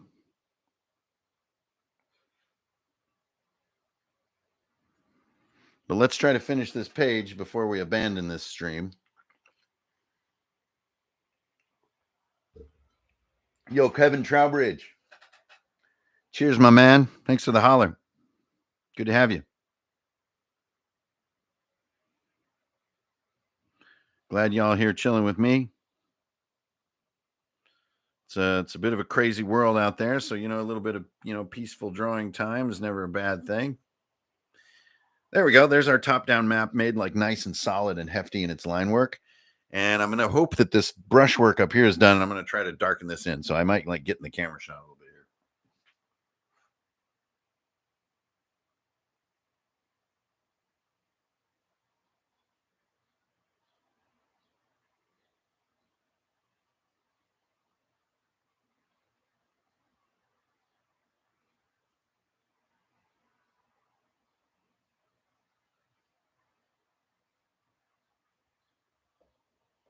There we go.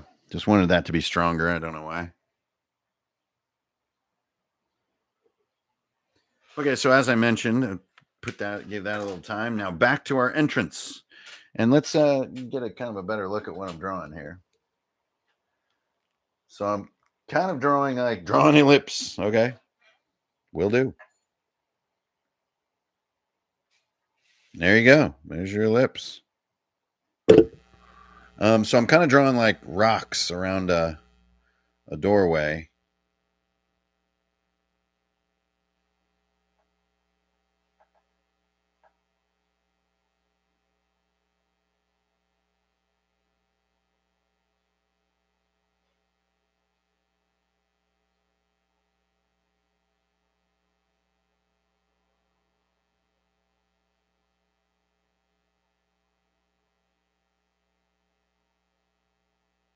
And I am running out of ink. Okay, so that means, hang on, check this shit out. Get ready to get your mind blown. So first of all, we take this, take the end off.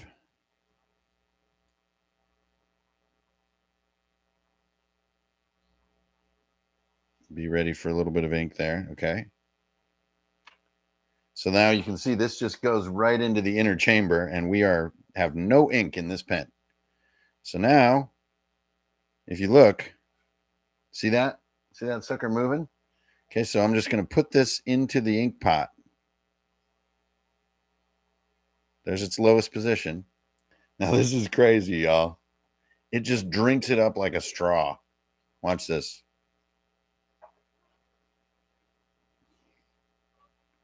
I hope you can see this. You ready? Let's get a full load here too. We're going to, so see the plunger going up?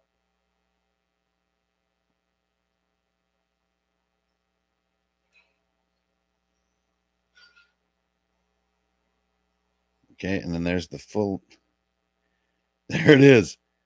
See that? It just sucks it up in there. It's crazy, man. It's crazy. All right, so then you don't really want to suck it out, but you clean off the end a little bit. Get your cap.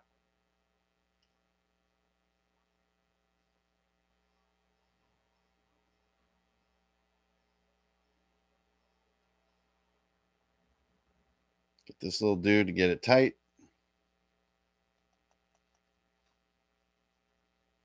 Clean her up a little bit. There you go. Now we've got a ton of ink inside this thing, as you can see. And is it a mess? Yeah, but it is water based, and it does come right out of your fingers with a little soap and water. So now you twist it, and this will, there you can see the plunger go right to the edge of the ink, and it'll start to squish it down into the, oh, there, I squished it too much.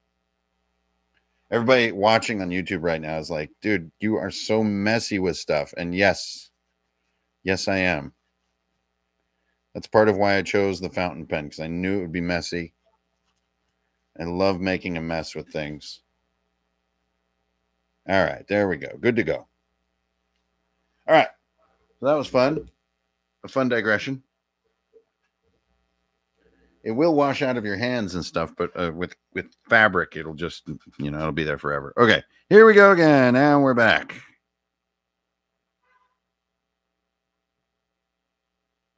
Oh, great flow now.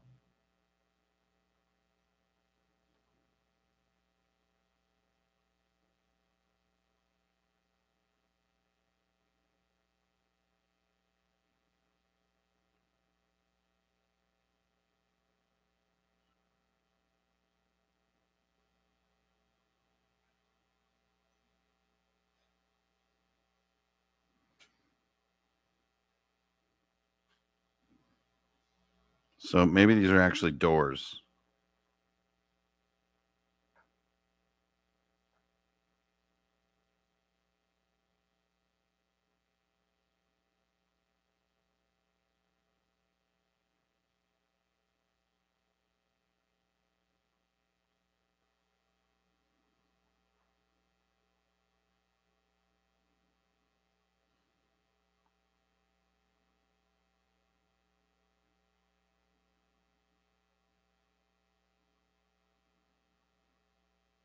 Crazy. This thing is so unruly.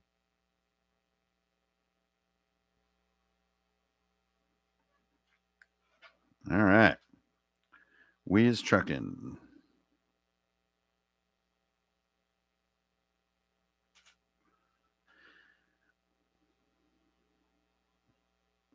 These kind of stereotypical standing stones here around this thing.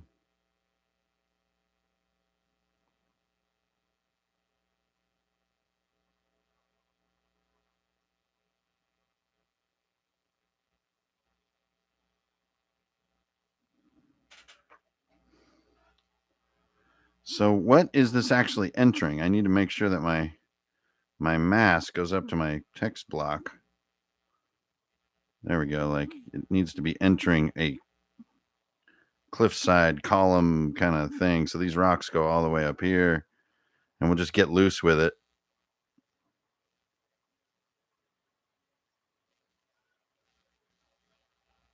Little plants here and there. There we go.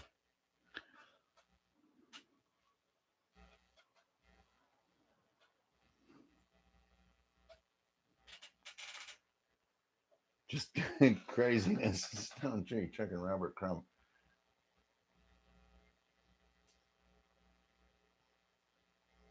Several failed attempts at a glyph. That's pretty fun. Okay, I'm going to take a break from this.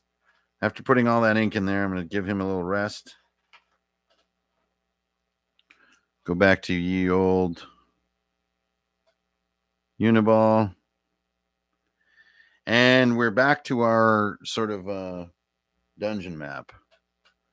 Now, of course, we're going to need to indicate what's positive and negative space here with some cross-hatching. This is the way.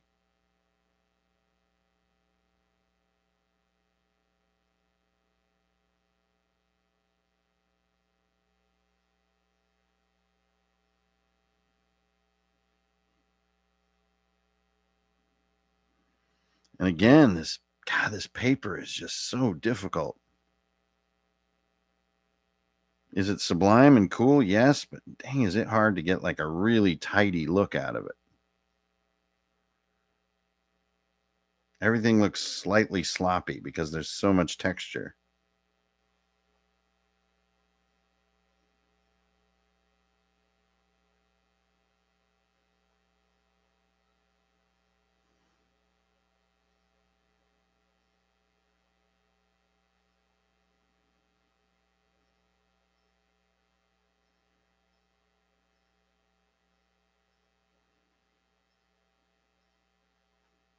Really taking all my artistic resolve not to fight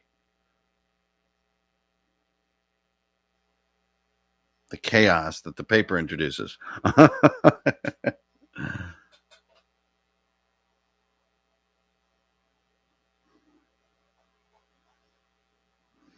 Like, man, like doing this digitally, you could just rip through this project so fast. 8-ball Kelly's Heroes. I'm not sure what. Grainy Biscuit. Just dip the nib until it covers the hole at the bottom and use the piston like you did. Oh, is that really true? That is so great. Thank you so much. Thynier 06. Oh, man. Thank you.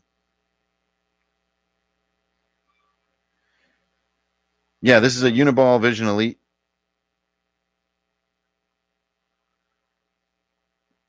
Though now that I've worked with this paper, I think a Vision Bold would work better. The 0.08.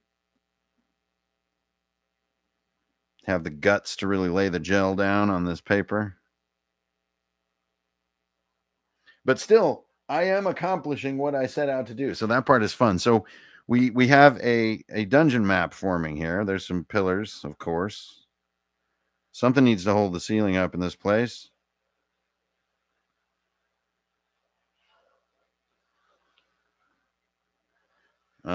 Some kind of weird pool here.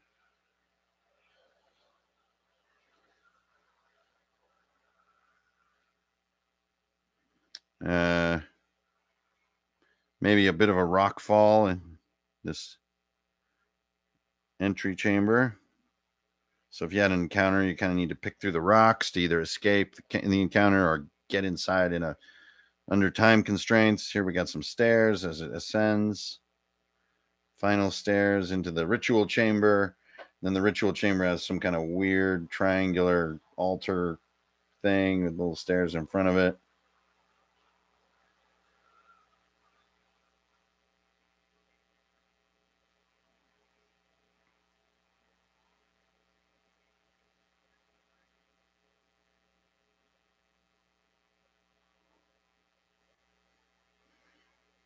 Pillars.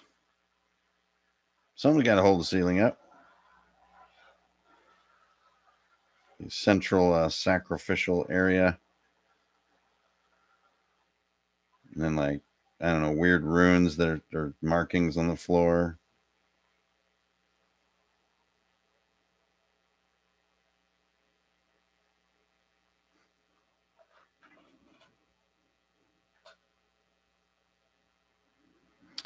Now, another thing I wanted to, there's kind of something back here to figure out as we were to design this dungeon.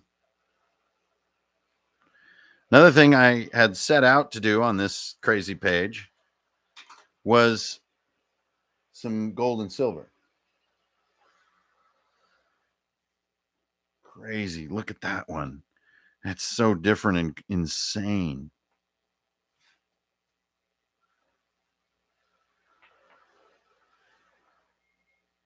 Okay, so let's try it. What is this silver Sharpie going to do to this paper? I don't know.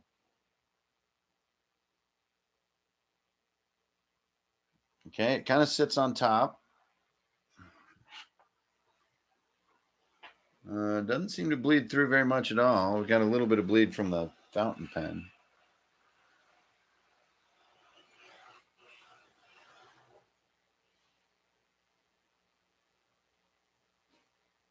Using an extremely light touch with the silver Sharpie for fear that it will go through.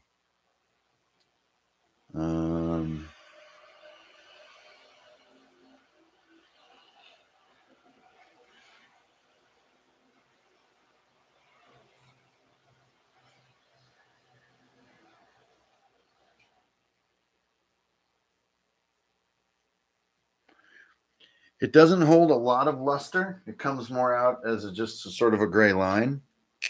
Let's see if the gold can hold any luster on this paper. Woo, a lot more ink coming out of the gold one.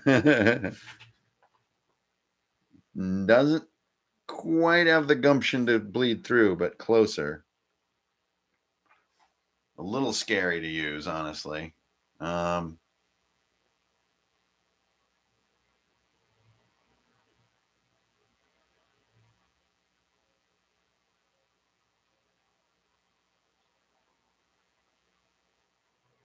Yeah, and you don't get the gold sort of luster that I was hoping for, and it's a little too much ink, so I'm gonna demote those guys.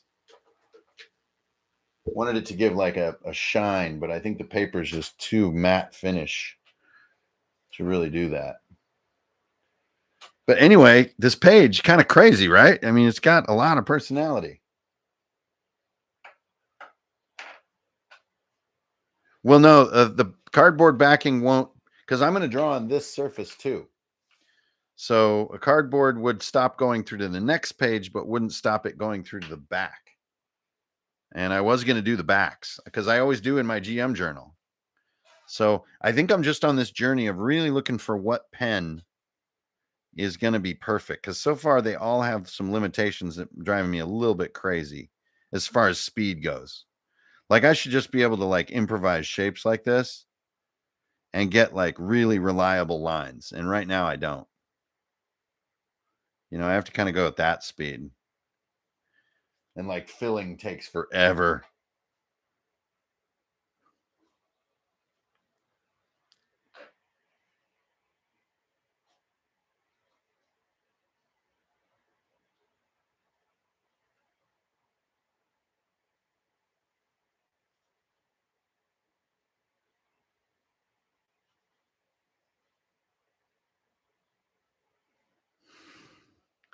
Just a little side note that some wizard made, maybe.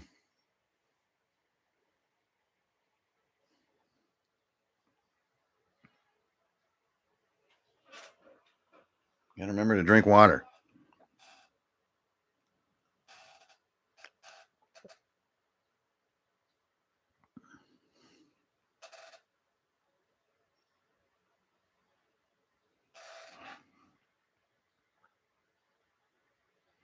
That is such great news, though, that I don't have to take the tip off to use the plunger. That's really cool.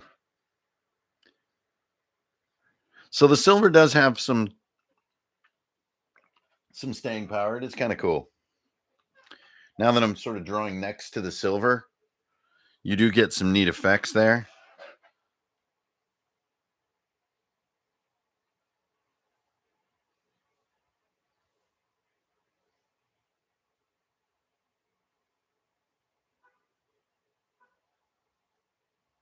But yeah, I think in the long term, I'm just going to be looking for like whatever pen is going to be my best buddy with this stuff. So I can really accelerate. This is far slower than I need to be going, as I'm sure a lot of you are painfully aware, because you're just like, dear Lord, this is the most boring YouTube stream I've ever seen. You're supposed to be talking a million miles an hour about how to play D&D or whatever the fuck.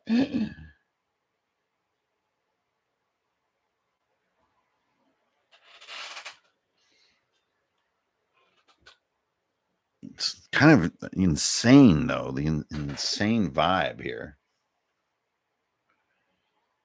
See, like, I want that really fast, loose line to work on the first try. I don't want to have to trace back over it. And I don't want to have to go slow either.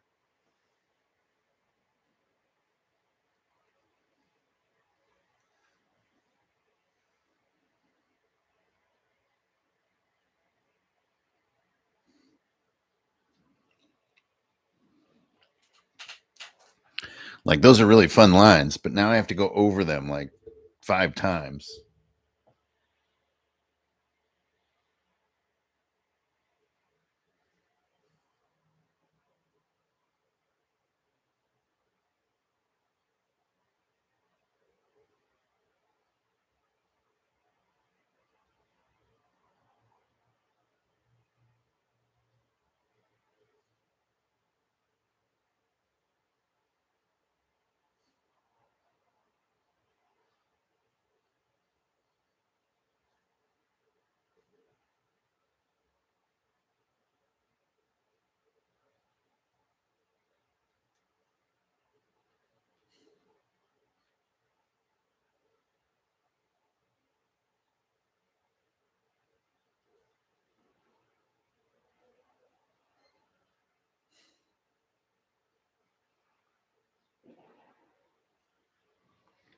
Great. Nice, like, cryptic, almost glyph version of the title. You can start to see the full page as it starts to sort of gather momentum. A 1.1 step. So, thin ear. It's really cool that you know about this. Can I keep my whole Twisby sort of chassis and just change this out? Just change my nib to like a biggin? Santiago, I do yeah, I do tons of I do commissions. I'm not doing them right now, but I've done hundreds and hundreds and hundreds of them. I've done so many that I'm taking a little break from it right now.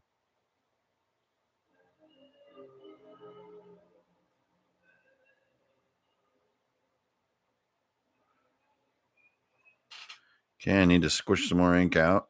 So down goes the plunger just a smooch.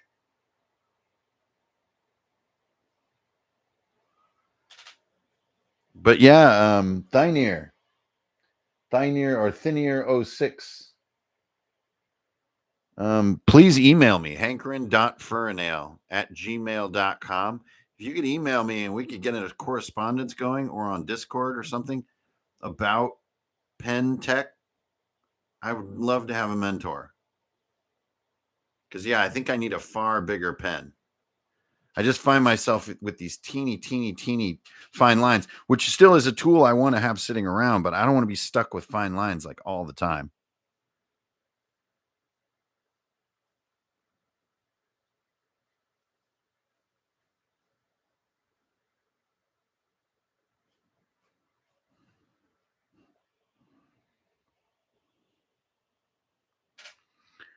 All right. So, what am I doing at this point? I do not know. I feel like I'm not just trying to fill pages, right? But I also need like some notes. A true journal of this sort has, actually usable notes. Any advice on when you're writing to avoid misspelled words? There is no avoiding misspelled words. It just happens. Don't worry about it. Let yourself spell badly. Worry about that in the next phase of your project, not like right when you're being creative. Just misspell willy-nilly. Who cares? So I do need some notes. And so let's do Talon, Menace, Silence, Sanctity, and Pray. And I'm going to break character here a little bit. I'm going to go into my normal like DM font.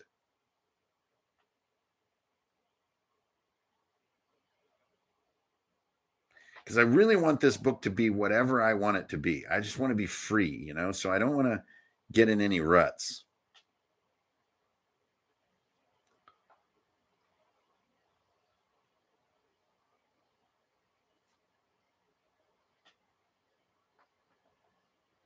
Okay, so here are 5 trials in the dungeon. Talon is basically, fight back, stone gargoyles. Menace is avoid eyes of weird statue. Silence is sneak past armor titan, which is a shorthand I use for any kind of golem or automaton or a suit of armor that comes alive, whatever. Kind of either have it, just before the game or like improvise a little bit during the game. Sanctity is like an offering of some kind. And then the Prey is the final fight. I think that's over here. So I'm just going to put a little note 5, right? And that is fight the Owlkin priest. And you don't have to kill him, but he demands that you battle him. He's the guardian of the final secret. Whatever, and the details of all that stuff can be worked out.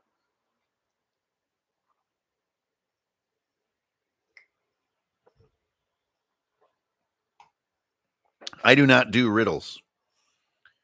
Appreciate the idea, but I do not do riddles. It is not my style. And that's okay.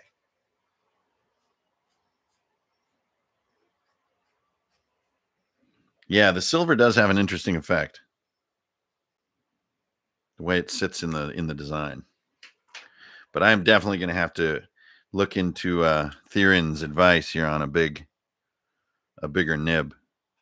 That could be really, really just the whole repair. That could fix everything.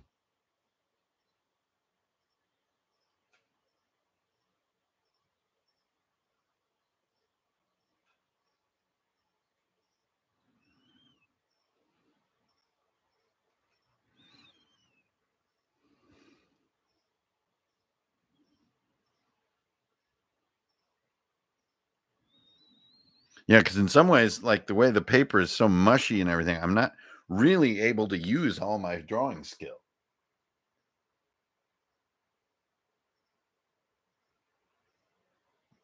Maybe get some other metallic pens to mirror the colors of the gems. I like it. Yeah, and color is also welcome here. I don't think anything's off limits. It's just whatever it needs to be. I think you could even have just a page of totally normal notes.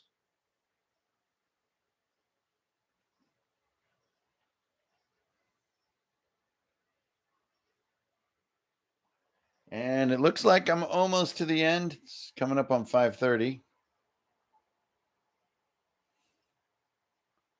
3 hours of just pure Zen drawing time. Now I'm going to do some rays here. This is going to be a little bit of a procedural. There you can see the full page.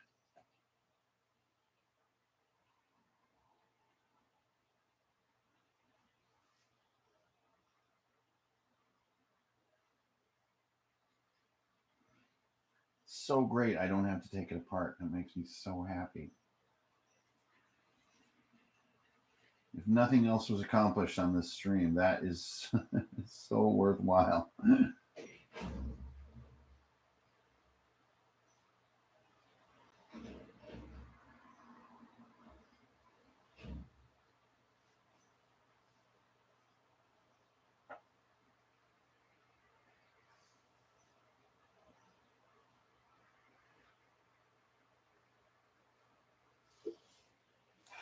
Fun.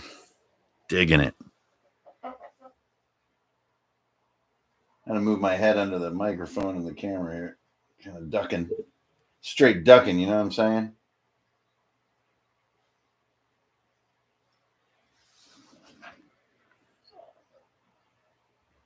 Straight up ducking.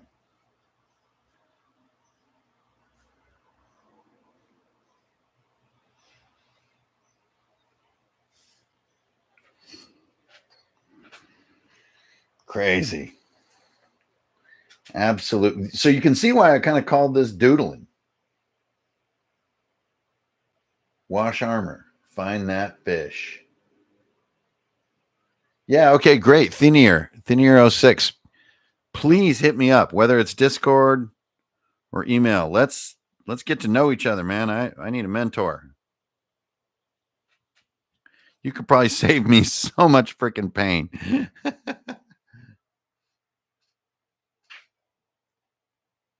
I think I might be in the camera shot right now. You're probably looking at the back of my head. Oh, look at that. Dear Lord. That was funny.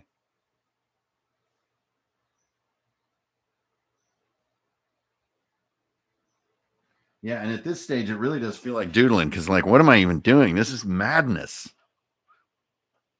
Right? Like, so I think the Talon, the gargoyle fight happens right at this intersection.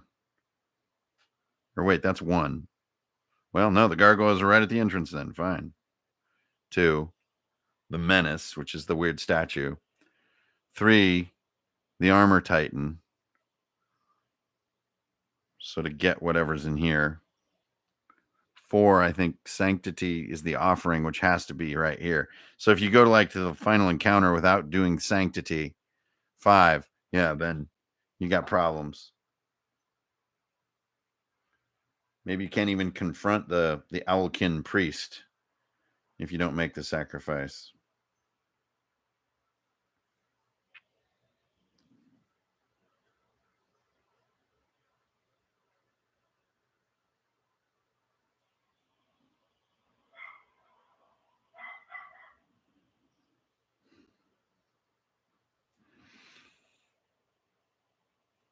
Truly doodling now. I'm just putting little things in places. I don't know what I'm doing.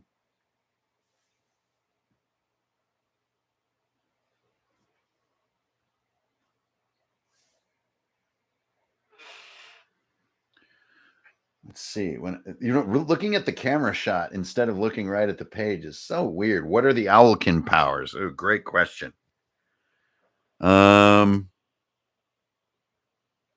Here's a little spot right here.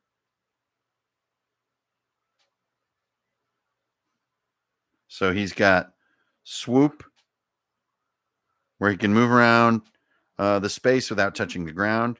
Then he's got tearing talons. And as his third tactic, he always does combat spells. And we could interpret that as we needed to.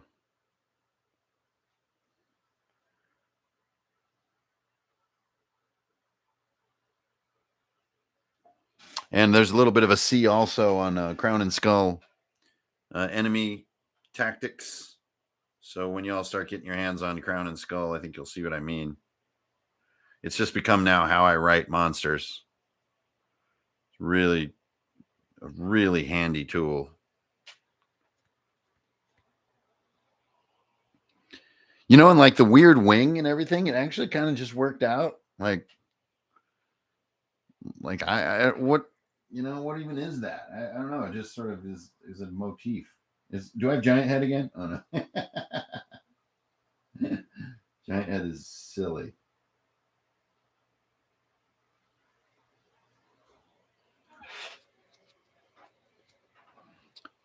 Okay, we're definitely approaching like feeling pretty done with this page. So now imagine, if you can, this feeling of page to page that just goes on and on and on and on. I mean, how epic will it be?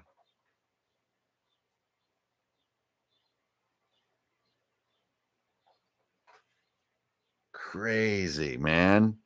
Absolutely crazy. All right, I'm going to reinforce my border just a schnooch. Just kind of doing some of these.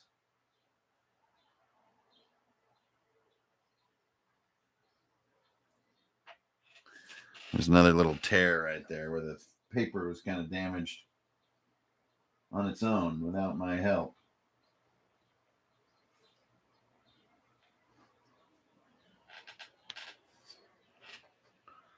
There we go.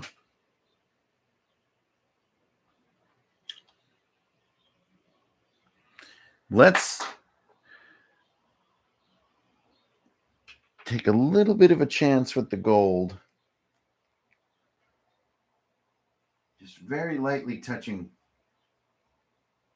just so that pops as gold right there. Because looking in the camera shot, I can see like that really is your eye really does warp in on that. So let's kind of give it a chance to do a little more gold here. Giant head. I almost did it again. All right. Go like this. Go like this. Just basically augmenting my little diamond here.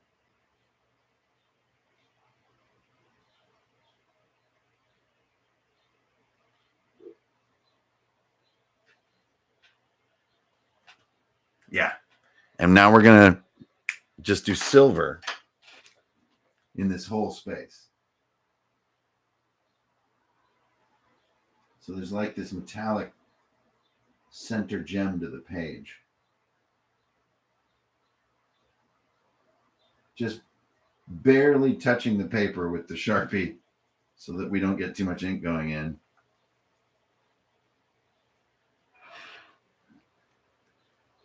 Cool, cool, cool. And then I'm going to give it a gold outline. I don't know if I have giant head right now. Sorry.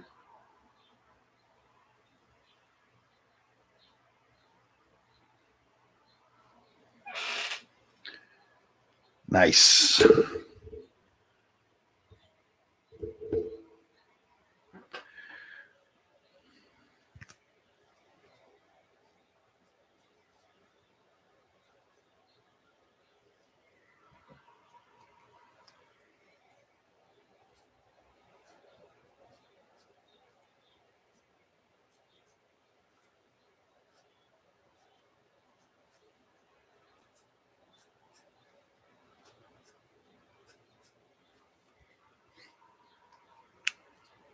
It's like how it stitches into the image. There we go.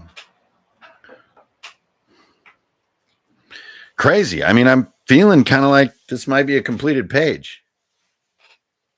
Wow. That is so crazy feeling.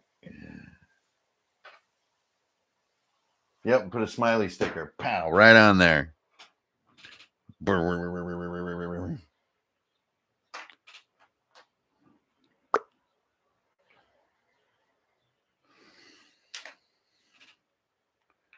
Well, you guys, I think I'm going to call that page good. I'm going to kind of sign it, so to speak, down at the bottom here.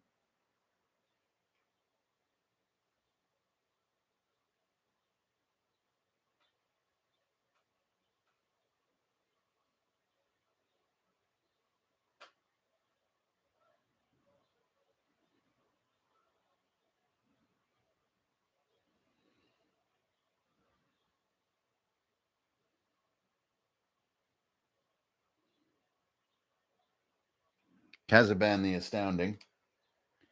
And I am going to have to do my research on fountain pens. I'm going to get myself a bigger primary nib. I'm going to look into some Vision Bolds as far as these goes, and maybe get a brown color or red color. And we are going to continue to evolve what this is, this craziness. I mean, it feels as crazy as I hoped it would feel. And we're just at the beginning. So like, I'm going to have notes over here. It has to happen. I think the paper can handle it, because you really don't want to just have like half of it blank. You need this whole thing to be this level of insanity. Why? Because it's awesome. Kane, I think the way that the MORUT will be shared in the future is that each time it is worked on, we'll look at the pages that it currently has. So I will probably work on it a little bit here and there offline to keep experimenting with pens. And everyone will be able to keep track of what's in here. Whenever it's worked on, you'll see everything that's been done in the past on it. And that is how that's how we'll do it. Okay. So I'm going to sign off for Friday night, you guys. I just wanted to share the beginning of this project. So you won't see every single pen mark here on YouTube for the MORUT, but you will be seeing it at conventions. I think the first one I'm hoping to really do it at is a Fan Expo in Boston, which is August 3rd. But this is going to be something you're going to see me doing now and again, and you'll see this slowly fill with craziness, and I'll keep improving my ink game and learn more and more about how to use fountain pens and like really just make this paper craziness work and make it happen. Okay, you guys, thanks a lot for tuning in. You know, it's your old homie, Ingrid Bernal here, Hankering Fernail at Runehammer. And have a great weekend, okay? And we'll be getting into some classic stuff here, on YouTube in the coming weeks. And yes, there's nothing more classic when you're Runehammer than good old room design. So look forward to some of that coming back. And hit me up directly anywhere on any of the platforms. Email me, Insta me, all that good shit. And I will see you guys on the internet, okay? Strength, honor, and beer. You guys keep it real, and I'll see you around. All right. I'm out. Later.